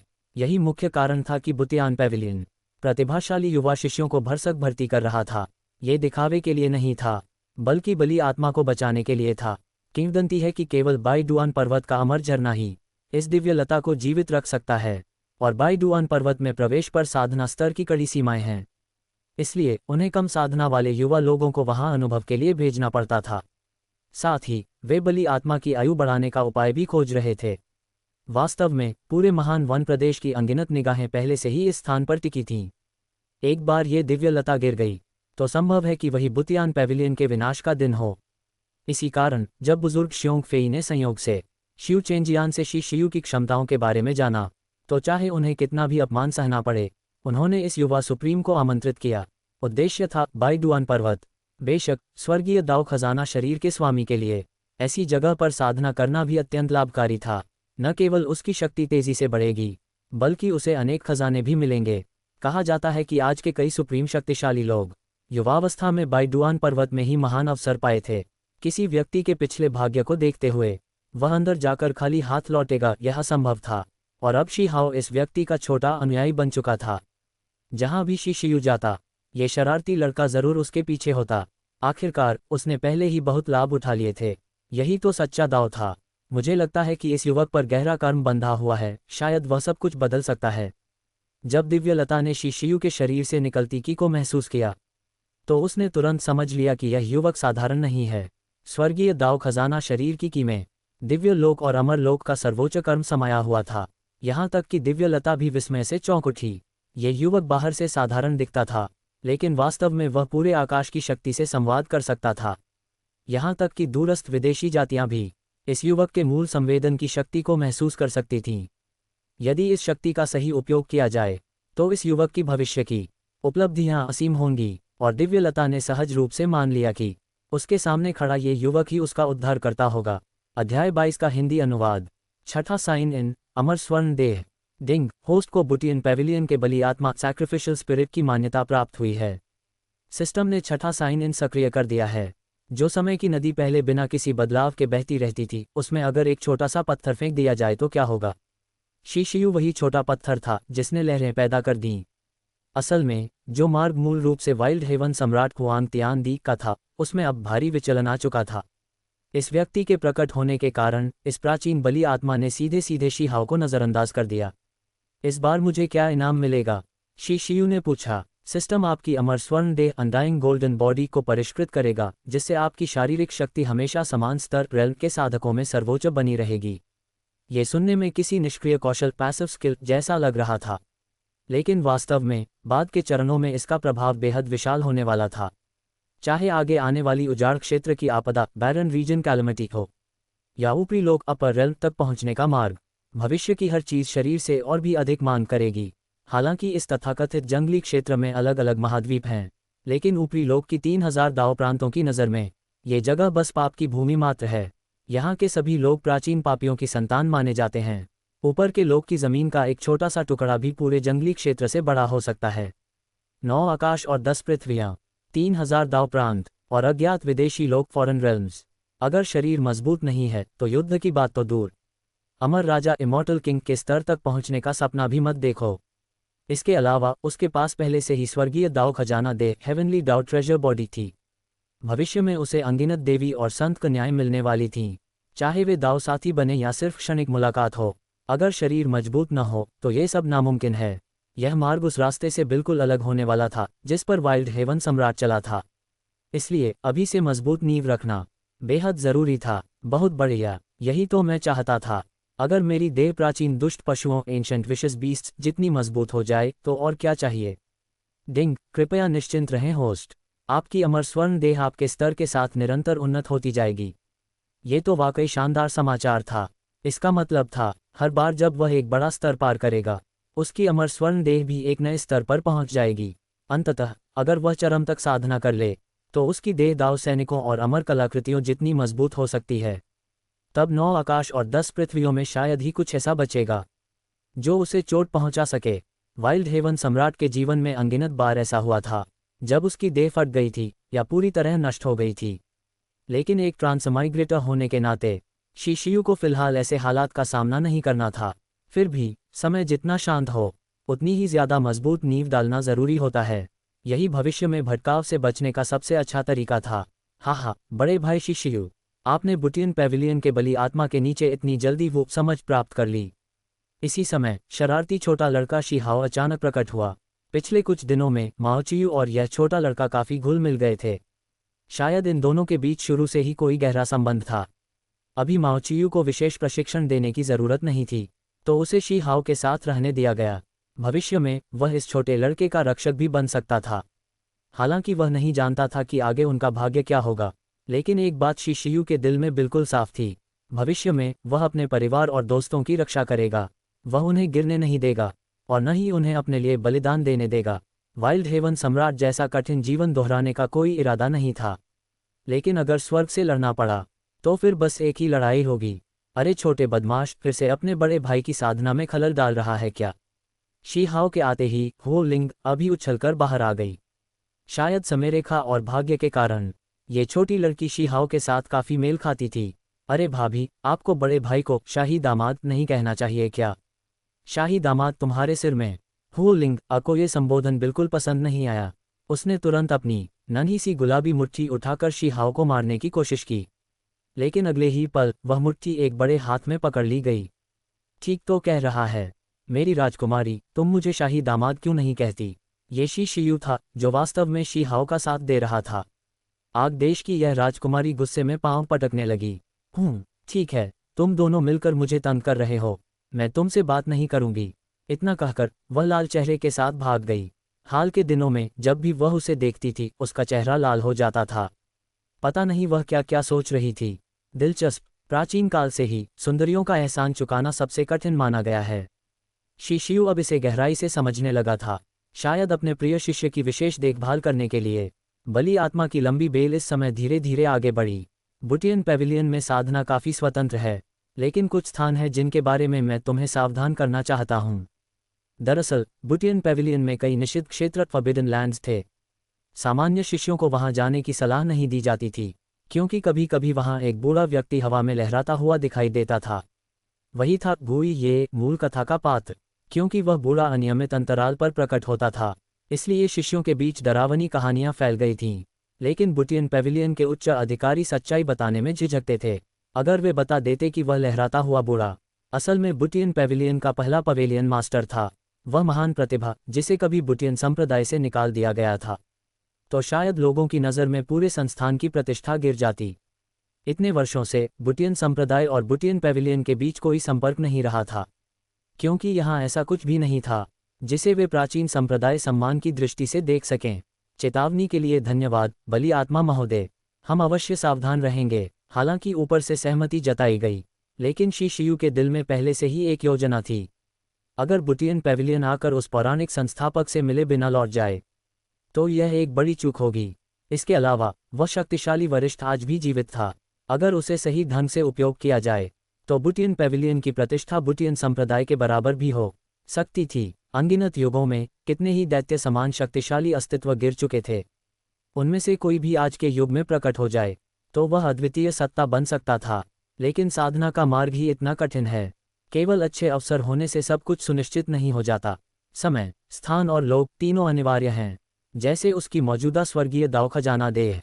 असल में ये भी अमर राजा बनने की गारंटी नहीं देती। इतने सारे संभावित ससुरों के संरक्षण के बावजूद गिरने की संभावना अब भी काफी अधिक थी। जैसा कि बड़े भाई ने अनुमान लगाया था, शीहाओ के स्वभाव में भी वही बात थी। पहाड़ पर बाघ होने का पता होने के बावजूद आगे बढ़ जाना। बलि आत्मा ने जिन स्थानों का जिक्र किया था, ये छोटा लड़का सब तुरंत याद कर चुका था। उस रात जैसे ही शिशु वहां जाने की तैयारी कर रहा था, ये छोटा बंदर उससे एक कदम आगे निकल चुका था। बचाओ, मेरा पीछा मत करो, मेरा तुमसे कोई बैर नहीं है, फिर भी क्या कर रहे हो? हकीकत ने साबित कर दिया, वाइल्ड हेवन सम्राट में मुसीबतें खींच लाने की जन्मजात क्षमता थी। उसने वास्तव में उस गुई को आकर्षित कर लिया, जो 10 वर्षों में भी शायद ही कभी दिखाई देता था। मूल रूप से सिर में टूटी हुई तलवार धंसाए वह बूढ़ा लगातार शीहाओ का पीछा कर रहा था, लेकिन शायद उसने शिशु की विचित्र आभा को महसूस कर लिया। जब ये बड़ा भाई छोटे भाई के सामने प्रकट हुआ तो सामने वाला अजीब बूढ़ा भी रुक गया। उसने कांपते हुए अपने दाएं हाथ को आगे बढ़ाया, फिर अपने सिर में फंसी टूटी तलवार की ओर इशारा करते हुए बुदबुदाया, तलवार, मेरी तलवार। असल में ये वरिष्ठ काफी दुखद था। कहावत है, प्राचीन काल से ही वीर पुरुष सुंदरियों के आकर्षण से बच नहीं पाए, और उस कहावत का नायक वही था। लेकिन दुर्भाग्य से उसे जो मिली वह कोई सच्ची सुंदरता नहीं थी, बल्कि एक महिला हत्यारिन थी। एक प्रतिभाशाली युवक और एक महिला हत्यारिन। अंजाम सोचने की जरूरत ही नहीं थी। हालांकि अंतिम वार उस महिला ने नहीं किया, लेकिन उसके साथी ने मिशन पूरा कर दिया। और इस तरह जो व्यक्ति कभी बुटियन संप्रदाय का संप्रदाय प्रमुख बन सकता था, वह यूं ही गिर गया। अब उसके दिल में बस एक ही पछतावा बचा था, उसके सिर में फंसी वह तलवार। अध्याय 23, स्वर्ग और पृथ्वी से संवाद। हेवनली दाउ ट्रेजर बॉडी के अद्भुत उपयोग। संप्रदाय प्रमुख को प्रणाम। मैं बुटियन पेविलियन का नया शिष्य हूँ। मेरा नाम शिशु है। हालांकि शिशु जानता था कि सामने वाले से संवाद करना अत्यंत कठिन होगा, फिर भी उसने पूरी श्रद्धा और सम्मान दिखाया। हेवनली दाउ ट्रेजर बॉडी के स्वामी होने के नाते वह स्वाभाविक रूप से विभिन्न प्राचीन पूर्वजों से संवाद कर सकता था। वह 9 स्वर्ग और 10 पृथ्वियों के बीच की स्वर्गीय धाराओं और धन्य भूमियों को भी महसूस कर सकता था। इस वरिष्ठ का इस रूप में अस्तित्व में रह पाना ही अपने आप में एक महान अवसर था। इसी कारण जो गुई ये सामान्यतः बाहरी लोगों से संवाद नहीं कर पाता था, वह शिशु के सामने काफी शांत हो गया। हालांकि ये वृद्ध अब भी सामान्य मानवीय सोच के अनुसार बात नहीं कर सकता था। इतनी लंबी अवधि तक बिना बिखरे इस रूप में बने रह पाना ही उसके लिए असाधारण बात थी। फिर भी वह अपनी दृष्टि और अवशिष्ट इच्छा के माध्यम से कुछ जानकारी पहुंचा सकता था। इस समय उसकी इच्छा बहुत सरल थी। वह चाहता था कि कोई उसकी टूटी हुई तलवार को वापस ला दे। वरिष्ठ, मैं आपकी भावना समझता हूँ। मैं आपकी टूटी हुई तलवार को खोज कर लाने को तैयार हूँ। यद्यपि बुटियन पेविलियन में अनेक आध्यात्मिक औषधियां और सर्वोच्च साधना विधियां थीं, शिष्यु को इनमें कोई विशेष रुचि नहीं थी, क्योंकि उसके हृदय में वह भली भांति जानता था कि बाइडुआन पर्वत शीघ्र ही खुलने वाला है। वहीं इस संसार का सबसे बड़ा अवसर छिपा हुआ था। निचले लोक के असंख्य उच्च स्तरीय अस्तित्व इसी दिन की प्रतीक्षा कर रहे थे। कहा जा सकता था कि बाइडुआन पर्वत ने पूरे वीरान क्षेत्र के सबसे शक्तिशाली युवा प्रतिभाओं को एकत्र किया था।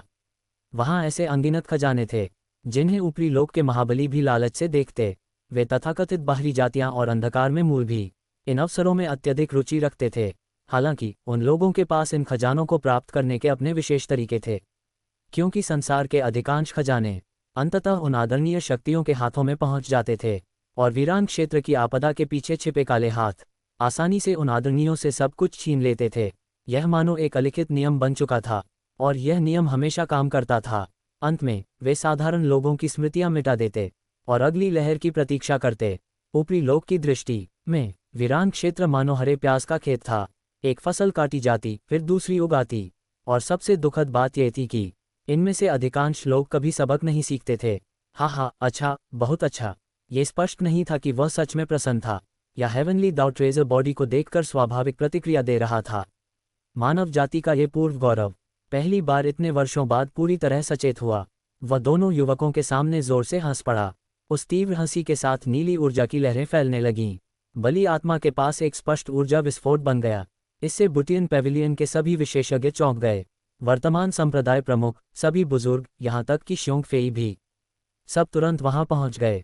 जब सभी एकत्र हुए तो सामने का दृश्य देखकर वे सब स्तब्ध रह गए। धप, शिष्य संप्रदाय प्रमुख को प्रणाम करता है। ये गुई ये था। इन इतने वर्षों में पहली बार वह पूरी तरह सचेत था, और यह सब इन दो नए शिष्यों के कारण हुआ था। हालांकि शिष्यू और शेहाओ इन उच्च स्तरीय व्यक्तियों की बातचीत नहीं सुन सकते थे, लेकिन उनकी भावनात्मक पुकारें वे साफ सुन सकते थे। किसने सोचा था कि बुटियन पेविलियन का पेविलियन मास्टर, जिसकी साधना स्वर्ग को छूती थी, अपने पूर्वज के सामने आधा दिन रोएगा। यहाँ तक कि हमेशा मुस्कुराने वाले बुजुर्ग श्योंग फेई की आंखें भी लाल थीं। जब वे बाहर निकले, छोटे बदमाश, अब जब तुम सब कुछ जानते हो तो पूर्वज की टूटी हुई तलवार तुम्हें सौंपी जाती है। बुटियन पेविलियन बाइडुआन पर्वत में प्रवेश की तैयारी कई वर्षों से कर रहा था। उन्होंने जानबूझकर कुछ चुने हुए कोर शिष्यों की साधना को दबा रखा था, और उन्होंने उन नक्शों और दृश्यों का विस्तार से अध्ययन कराया था जो पहले प्राप्त किए गए थे। उद्देश्य केवल एक था, प्रवेश के बाद अधिक से अधिक खजाने इकट्ठा करना। स्वाभाविक रूप से इन दो नए शिष्यों को उस सूची में शामिल नहीं किया गया था, यहाँ तक कि अग्नि राज्य की राजकुमारी भी उसमें नहीं थी। लेकिन अब जब पूर्वज ने स्वयं इस बदमाश को चुन लिया था, तो फिर और क्या कहा जाए। टूटी हुई तलवार, अमर झरना, यदि तुम दोनों को वापस ला सको तो बुटियन पेविलियन का अगला पेविलियन मास्टर तुम ही होगे। ये कितनी महान प्रतिज्ञा थी। हालांकि उन्होंने बली आत्मा से जुड़े छिपे खतरों का उल्लेख नहीं किया। बुटियन पेविलियन की वर्तमान समृद्धि से धोखा मत खाना, ये सब पूरी तरह इस दिव्यलता पर निर्भर था। ये भी एक ऐसा खजाना था जो पूर्व पेविलियन मास्टर ऊपरी लोक से लाया था। लेकिन समय के साथ ये बली आत्मा मानो पहले ही बुटियन पेविलियन के पतन को देख चुकी थी। वह बस इतने सारे जूनियर्स के सामने ये बात कह नहीं पाए, मैं कुछ कहना चाहता हूँ, मुझे नहीं पता क्यों, लेकिन बाइडुआन पर्वत शायद हमारी कल्पना से पहले ही खुल जाए। संप्रदाय प्रमुख और बुजुर्गों के निर्देश समाप्त होने के बाद बली आत्मा स्वयं आगे बढ़ी और अपनी अनुभूति साझा की।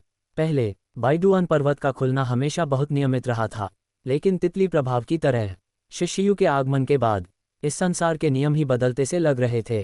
पहले पर्वतीय खजाना समय से पहले प्रकट हुआ, जिससे भारी अराजकता फैली, और अब बाइडुआन पर्वत भी जल्दी खुलने वाला था। इसका अर्थ क्या था, दिव्यलता स्वयं भी नहीं जानती थी, लेकिन वह इतना अवश्य महसूस कर सकती थी कि सामने खड़ा ये युवक बिल्कुल साधारण नहीं था। उसका दाव शायद पूरी तरह अलग था। शायद बुटियन पेविलियन का भविष्य वास्तव में उसी पर निर्भर करता था। बली आत्मा, क्या ये बात सच है? बुजुर्ग श्योंग फेई को कुछ संदेह हुआ, लेकिन बली आत्मा ऐसे विषय पर कभी मजाक नहीं करती। ज्यादा समय नहीं बचा है। आज से यह बालक मेरे साथ साधना करेगा। मैं इसे यथासंभव शीघ्र मजबूत बनाऊंगा। ये पूरे बुटियन पेविलियन में सबसे बड़ा सम्मान था। बली आत्मा स्वयं व्यक्तिगत रूप से उसका मार्गदर्शन करने को तैयार थी। यहाँ तक कि वरिष्ठ शिष्यों को भी कभी ऐसा अवसर नहीं मिला था। ये बदमाश शिष्यु वास्तव में भाग्यशाली था। हालांकि मूल कारण गुई ये नहीं था, बल्कि इस बालक की विचित्र काया थी। यद्यपि बली आत्मा हेवनली दाउ ट्रेजर बॉडी को पहचान नहीं पाए, फिर भी वह इसकी शक्ति को महसूस कर सकती थी। इस शरीर की क्षमता स्वर्ग और पृथ्वी की मूल ऊर्जा से संवाद करने की थी। यद्यपि उसकी वर्तमान शक्ति अधिक नहीं थी, फिर भी इस शरीर में अनंत आकर्षण छिपा था। यहाँ तक कि बलि आत्मा भी गहराई से उसकी ओर खींच रही थी। वह चाहती थी कि अपनी सारी शक्ति उसमें भर दे। जैसे जैसे उसकी शक्ति बढ़ती गई, हेवनली दाउ ट्रेजर बॉडी के अद्भुत उपयोग भी प्रकट होते गए। संतनाओं और परियों के सामने यह उसे ऐसा बना देता मानो सबका प्रिय पात्र हो, और शुद्ध मूल ऊर्जा के सामने इस शरीर का आकर्षण और भी चौंकाने वाला था। हर प्रकार की संभावनाएं, हर प्रकार के अवसर और सृजन स्वतः ही इस युवक की ओर खींचते चले आते थे। यहाँ तक कि बुटियन पेविलियन की बलि आत्मा भी नहीं जानती थी कि उसने ऐसा निर्णय क्यों लिया, लेकिन शिष्यु के लिए ये निस्संदेह एक महान सौभाग्य था। दिव्यलता के अधीन साधना करते हुए उसकी प्रगति आश्चर्यजनक रूप से तेज थी। 10 दिनों से भी कम समय में वह एक स्वर्गीय मार्ग खोल सका। जब बाइडुआन पर्वत खुलने वाला था, तब तक उसकी शक्ति अनजाने में ही 8 स्वर्गीय मार्गों तक पहुंच चुकी थी, और अधिकांश डोंगटियन क्षेत्र के साधकों के लिए 8 स्वर्गीय मार्ग पहले से ही सीमा माने जाते थे। इसके बाद अधिकांश लोग उच्चतर क्षेत्र में प्रवेश की तैयारी करते थे, लेकिन यहीं एक जाल छिपा था, क्योंकि डोंगटियन क्षेत्र में वास्तविक अधिकतम सीमा 10 स्वर्गीय मार्गों की थी। वे सच्चे प्रतिभाशाली लोग, जैसे मूल कथा में शेहाओ, शिही और परी युएचान, सभी इस स्तर तक पहुंचे थे। ये ठीक वैसा ही था जैसे युद्ध कला में नींव रखना। नींव जितनी मजबूत होगी, भविष्य में उतनी ही ऊंचाई तक पहुंचा जा सकेगा। साथ ही विभिन्न शक्तियों को समझने में कम समय लगेगा और शक्ति भी कहीं अधिक होगी।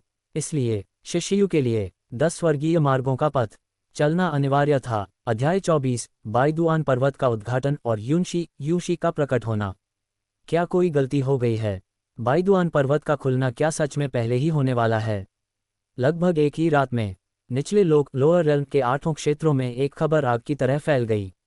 किसी को नहीं पता क्यों, बाइदुआन पर्वत इस बार तय समय से पहले ही खुलने वाला था। इस खबर ने अनगिनत लोगों की योजनाएं पूरी तरह बिगाड़ दीं। उनके पास हड़बड़ी में तैयारी बदलने के अलावा कोई विकल्प नहीं था। सटीक कारण कोई नहीं जानता था, लेकिन इतना तय था कि हाल ही में जरूर कोई बहुत बड़ी घटना घटी है। उन्हें शायद ये पता नहीं था कि इस सब की जड़ में स्वर्गीय दाव खजाना शरीर हेवनली दाव ट्रेजर बॉडी का प्रकट होना था। स्वर्ग और पृथ्वी के बीच की ऊर्जा हमेशा संतुलन बनाए रखती है। जैसे ही उस संतुलन में जरा सा भी बदलाव होता है, उसके बाद घटनाओं की एक पूरी श्रृंखला शुरू हो जाती है। इसके अलावा शिशियु द्वारा पहले पहाड़ी खजानों को लूटने की हरकतों ने निचले लोक के संतुलन को और भी ज्यादा हिला दिया था। यहाँ तक कि शीही, जिसे मूल रूप से प्राचीन अकादमी एंशिएंट अकेडमी में प्रवेश करना था, वह भी इस बार प्रकट नहीं हुआ, और अंततः बाइदुआन पर्वत के खुलने का समय भी उलट गया। हालांकि शिशियु के लिए ये सब मायने नहीं रखता था। वह पहले से ही पूरी तरह तैयार था। अवसर हमेशा उन्हीं को मिलता है जो तैयार रहते हैं। ये दाव का शाश्वत सत्य है, चाहे समय बदले या न बदले। बस एक बात थी जो शिशियु को थोड़ी खटक रही थी, शी का न दिखना। उसे आश्चर्य हुआ कि सुप्रीम बोन खोने के बाद क्या वह बदमाश बदल गया होगा? क्या उसका भविष्य का दाव भी भटक जाएगा? शायद इसका जवाब उसे भविष्य में दोबारा मिलने पर ही मिलेगा। लेकिन मूल समय रेखा के अनुसार, चाहे यू फैंग हो या शीही, ये सभी बुतियान पवेलियन में किसी न किसी स्वार्थ के साथ ही आए थे। उनका लक्ष्य केवल एक था, अंतिम लड़ाई में बुतियान पवेलियन की सबसे बड़ी किस्मत को हथियाना। लेकिन अब शिशियु आ चुका था।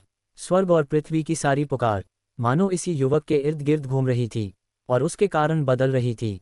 इस बार शायद बुतियान पवेलियन अपने तय विनाश से बच सके। चूंकि कई समय रेखाएं बदल चुकी थीं, तो उनके परिणाम भी पहले जैसे नहीं रहेंगे। क्योंकि बुतियान पवेलियन के कुछ मुख्य शिष्य अब भी एकांत साधना में थे, इसलिए इस बार बाइदुआन पर्वत में प्रवेश के लिए कुछ अतिरिक्त स्थान निकल आए।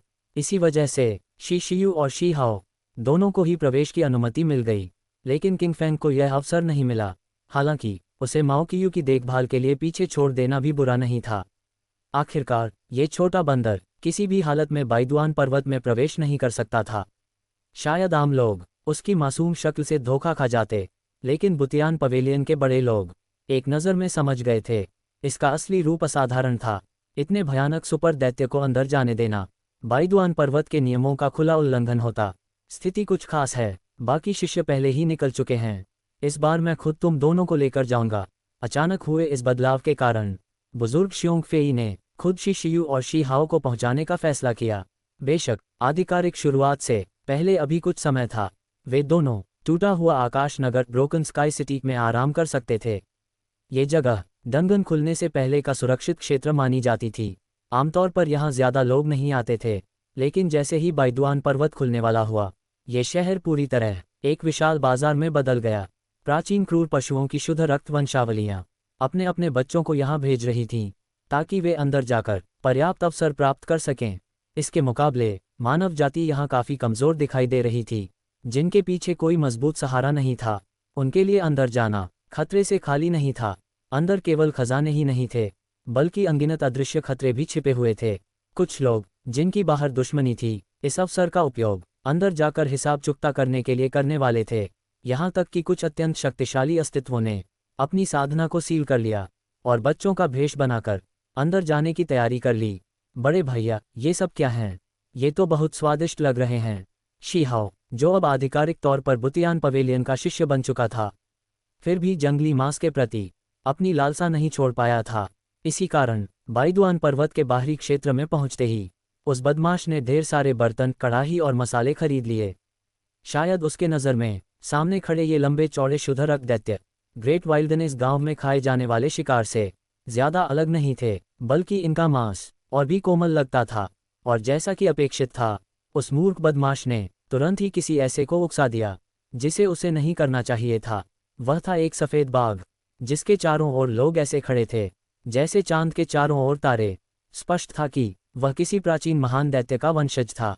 ऊपर से देखने पर वह लगभग 2 मीटर लंबा बाघ था, लेकिन वह एक विशाल पालकी में लेटा हुआ था।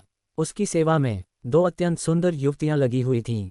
बाहर 1 दर्जन से अधिक बलिष्ठ आदमी उसकी रक्षा कर रहे थे। शीहाओ उस समय एक चपटी रोटी चबा रहा था, लेकिन अचानक एक लालची कौए ने उसकी रोटी छीन ली। ये कैसे बर्दाश्त होता? अब तक तो हमेशा वही दूसरों से खाना छीनता आया था, कोई उसके हाथ से चीज छीन ले, यह असंभव था। रोटी के लिए कौए से झगड़ते हुए वह बदमाश अनजाने में सफ़ेद बाघ की पालकी से टकरा गया। गर्जना, ये किसी अज्ञात पशु भाषा की आवाज़ थी। एक बेहद सुंदर मानव युवती धीरे धीरे आगे आए और घमंड से भरे स्वर में बोली, मेरे स्वामी कहते हैं इसे मार दो। क्या मजाक है? जरा सी बात पर हत्या का आदेश? इन शुद्ध रक्त दैत्यों को इतनी हिम्मत किसने दी? क्या वे सच में बाइदुआन पर्वत को अपना निजी आंगन समझते हैं? हालांकि शीहाओ ने अभी सिर्फ 5 स्वर्गीय गुफाएं खोली थीं, लेकिन उसके पास सुप्रीम बोन था और सुन्नी त्सुआनी की दिव्य तकनीक भी। वह इतनी आसानी से किसी के हाथों मरने वाला नहीं था। धड़ाम, सामने वाला एक बड़ा आदमी सीधे उड़कर दूर जा गिरा, लेकिन जल्दी ही और भी गुंडे इकट्ठा हो गए। जैसे ही वे हमला करने वाले थे, अचानक उन्हें आकाश से एक काली परछाई गुजरती हुई महसूस हुई। थप्पड़, वह था शीशियू का उड़ता हुआ लात प्रहार, सीधे एक आदमी के चेहरे पर लगा। उसकी नाक आंख सब चकनाचूर हो गई। वह जमीन पर झींगे की तरह तड़पने लगा। बेहद दयनीय दृश्य। आह, तुम! इससे पहले कि वे संभल पाते, शीशियू ने एक और बदकिस्मत को बालों से पकड़ा और जमीन पर पटक दिया। उसका पूरा चेहरा 50 सेंटीमीटर से गहरा गड्ढा बना बैठा। इस बिजली जैसी कार्रवाई ने देखने वालों की सांसें अटका दीं। जल्द ही किसी ने उसकी पहचान कर ली। वह वही है जिसने वर्चुअल गॉड रियल्म में शी यी को रौंदा था। शीशियू, वही जिसने वर्चुअल गॉड रियल्म का रिकॉर्ड तोड़ा था। तमाशा मत देखो, कहीं वह तुम्हारा चेहरा भी जमीन में न दबा दे। ये भयानक ताकत देखकर सामने वाला बाघ भी ठंडी सांस लेने पर मजबूर हो गया। इसी समय बुतियान पवेलियन के बुजुर्ग श्योंग फेई पहुंचे। वे सीधे शिष्यों के सामने खड़े हुए और गर्जना की, मेरा बुतियान पवेलियन झगड़ा नहीं चाहता, लेकिन हम झगड़े से डरते भी नहीं। यह आभा कमजोर बिल्कुल नहीं थी, और तभी दूर से भारी कदमों की आवाज आई। सबकी नजरें उसी दिशा में मुड़ गईं। वह एक विशाल शुद्ध रक्त स्वर्ण पशु था, जिसके कंधे पर बैंगनी वस्त्रों में लिपटी एक युवती बैठी थी। वह किसी वीणा वादक की तरह आधे छिपे सौंदर्य के साथ अपनी मोहक आंखों से चारों ओर देख रही थी। स्वर्ण पशु ताइगु दिव्य पर्वत का प्रतीक था, देवताओं का सेवक। केवल अत्यंत शुद्ध रक्त वाले प्राचीन दैत्य ही ऐसे स्वर्ण पशु को वश में कर सकते थे। स्पष्ट था कि ये युवती ताइगु दिव्य पर्वत की कोई अत्यंत महत्वपूर्ण हस्ती थी। हालांकि उसकी सुंदरता अद्वितीय थी, लेकिन उसकी युद्ध शक्ति निश्चित रूप से कम नहीं थी। शीशियू और शीहाओ अब भी सामने वाले छोटे बाघ को घूर रहे थे, उसे खाने की धमकी देते हुए। लेकिन जैसे ही स्वर्ण पशु प्रकट हुआ, दोनों भाइयों की नजरें सीधे उसी पर टिक गईं। क्या यही युनशी है? मूल कथा में जिसे पाठक मजाक में कान काटने वाली कहते थे, वह चमकता हुआ नीलम सा बैंगनी आभूषण, क्या वही किंवदंती वाला? अध्याय 25 का हिंदी अनुवाद। शीर्षक, युनशी ने मुझे विश्वास का प्रतीक दिया और सम्राट अनलान बेचैन हो गया। अरे भगवान, क्या यह एक शुद्ध रक्त वाला क्रूर दैत्य है? शी हाओ, ये नटखट लोगों को देखने का नजरिया ही अलग रखता है। युनशी जैसी सुंदर स्त्री को भी उसकी नज़र में सिर्फ एक शुद्ध रक्त क्रूर दैत्य ही समझा गया। वाकई में ये बिल्कुल असंवेदनशील है। और सामने का ये दृश्य देखकर वह छोटा बाघ तुरंत गर्दन सिकुड़कर सहम गया। वह अपने सेवकों के साथ चुपचाप खिसक गया। जब तक शी हाओ को कुछ गड़बड़ होने का एहसास हुआ, तब तक वे सब एक छोटे से काले बिंदु में बदल चुके थे और दोनों भाइयों की नज़रों से ओझल हो गए। छोटे बाघ, बाइदुआन पर्वत में घुसने के बाद हम तुम्हें भूनकर खाएंगे। शी शियू का पहले दिखाया गया दबदबा शी हाओ की घमंडी मुद्रा को और भी बढ़ा गया। इसके अलावा इस नटखट के शरीर में मौजूद सुप्रीम बोन में ऐसी शक्ति थी जो लगभग आकाश और धरती को नष्ट कर सकती थी। इस अंतिम चाल के साथ वह किसी भी उच्च रैंक शत्रु का निडरता से सामना कर सकता था, क्योंकि सुप्रीम बोन उसे 2 रैंक ऊपर के दुश्मन को भी पूरी तरह से मार गिराने में मदद कर सकता था। लेकिन जैसे ही दोनों भाई उस दिशा में देखने लगे जिधर छोटा सफ़ेद बाघ भागा था, अचानक एक हल्की सी सुगंध उनकी नाक में समा गई। उन्हें पता ही नहीं चला कब युनशी सुनहरे दैत्य की पीठ से उतर चुकी थी। वह संकोच भरी दृष्टि से शी शियू की ओर चलकर आए। हालांकि अभी यह बात एक रहस्य थी, फिर भी स्वर्गीय देव पर्वत ने शी शियू की पहचान का पता लगाने में कोई कसर नहीं छोड़ी थी।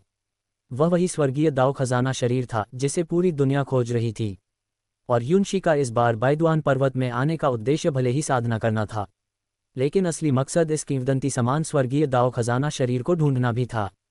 पर वह सीधे तो कह नहीं सकती थी, तो पास आने का कोई बहाना तो बनाना ही था, है ना? क्या मैं पूछ सकती हूँ, क्या आप ही वह प्रसिद्ध शी शियू हैं जिनका नाम वर्चुअल गॉड रियल में मशहूर है? मानना पड़ेगा, स्वर्गीय मानव जाति की सदस्य होने के नाते युनशी की आवाज़ बहुत मधुर थी, नर्म और मीठी। अग्नि राज्य की उस उग्र छोटी राजकुमारी से कहीं ज्यादा अच्छी। और उसकी आवाज़ में संकोच और घबराहट की हल्की सी झलक थी जो उसे और भी मनमोहक बना रही थी। किसी भी हाल में शी शियू को ऐसे ही स्वभाव वाली लड़कियां पसंद थीं। और बोलते समय उसने अनायास ही अपने बैंगनी बालों को संवारा, मानो अपनी घबराहट छिपाने की कोशिश कर रही हो, लेकिन इससे वह और भी आकर्षक लगने लगी। हालांकि शी शियू जवाब देने ही वाला था कि उसके बगल में खड़ा वह छोटा नटखट आगे बढ़ आया और उसकी बात छीन ली। हे, तुम जैसी एक क्रूर दैत्य को मेरे बड़े भाई से क्या काम? क्या तुम्हें डर नहीं कि हम तुम्हें खा जाएंगे? हे भगवान, ये छोटा नटखट आखिर सोच क्या रहा था? मान भी ले कि सामने खड़ी युनशी सच में कोई क्रूर दैत्य होती, तो क्या वह उसे खा पाता?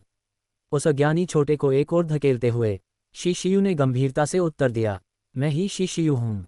क्या मैं आपका सम्मानित नाम जान सकता हूँ, युवती? हालांकि उसने मूल कहानी पढ़ी थी, फिर भी इस क्षण शी शियू ने अनजान बनने का नाटक किया। वरना ये बहुत अजीब नहीं लगता? मैं स्वर्गीय देव पर्वत से युनशी हूँ, स्वर्गीय मानव जाति की। क्या मैं युवा मास्टर शी के साथ यात्रा कर सकती हूँ? असल में युनशी के दिल में भी एक युवती का कोमल भाव था। हालांकि वह जानती थी कि सामने खड़ा ये स्वर्गीय दाव खजाना शरीर उसकी साधना के लिए बहुत लाभकारी होगा, फिर भी ऐसे शब्द कहते समय उसे बेहद शर्म महसूस हो रही थी। अगर उसके चेहरे पर बैंगनी घूंघट न होता, तो शायद शी शियू अभी ही उसका लाल हुआ चेहरा देख लेता। इतनी बातें कहने के बाद ये युवती पूरी तरह शर्म से भर चुकी थी, लेकिन किसी कारण से, शायद स्वर्गीय मानव जाति की विशेष काया के कारण, युनशी को स्वाभाविक रूप से इस स्वर्गीय दाव खजाना शरीर के स्वामी के निकट जाने की इच्छा हो रही थी। वह चाहती थी कि वह तुरंत ही उसका दाव साथी बन जाए। और जब उसकी स्वामिनी उस युवक से बात कर रही थी, स्वर्गीय देव पर्वत के उस सुनहरे दैत्य की आभा पूरी तरह फैल गई। इसने आसपास मौजूद सभी आदिम विचित्र प्राणियों और उच्च रैंक क्रूर दैत्यों के वंशजों को डराकर भगा दिया। ये रक्तवंश का दमन था, जिसे साधारण लोग महसूस भी नहीं कर सकते थे। लेकिन शी हाओ, वह छोटा नटखट, सामने खड़े उस रोएदार दैत्य को लार टपकाते हुए देख रहा था। तुम तो बहुत स्वादिष्ट लगते हो। क्या किसी से मिलने का ये तरीका होता है? अगर उसका स्वामी वहीं मौजूद न होता, तो ये सुनहरा दैत्य कब का उस नटखट पर हमला कर चुका होता। लेकिन कोई उपाय नहीं था। ये सब स्वर्गीय देव पर्वत के उच्चाधिकारियों की योजना थी। ऊपर से आदेश साफ थे, जैसे ही शी शियू से सामना हो, चाहे चिपकना ही क्यों न पड़े, उसके साथ बने रहना है। अगर दाव साथी का संबंध बन जाए, भले ही अस्थायी ही क्यों न हो, तो भी वह युनशी का सौभाग्य होगा। और यदि दोनों की संतान हो जाए, तो स्वर्गीय दाव खजाना शरीर की रक्तरेखा और स्वर्गीय मानव जाति की विरासत के मेल से निश्चित ही एक अत्यंत शक्तिशाली वंशज जन्म लेगा।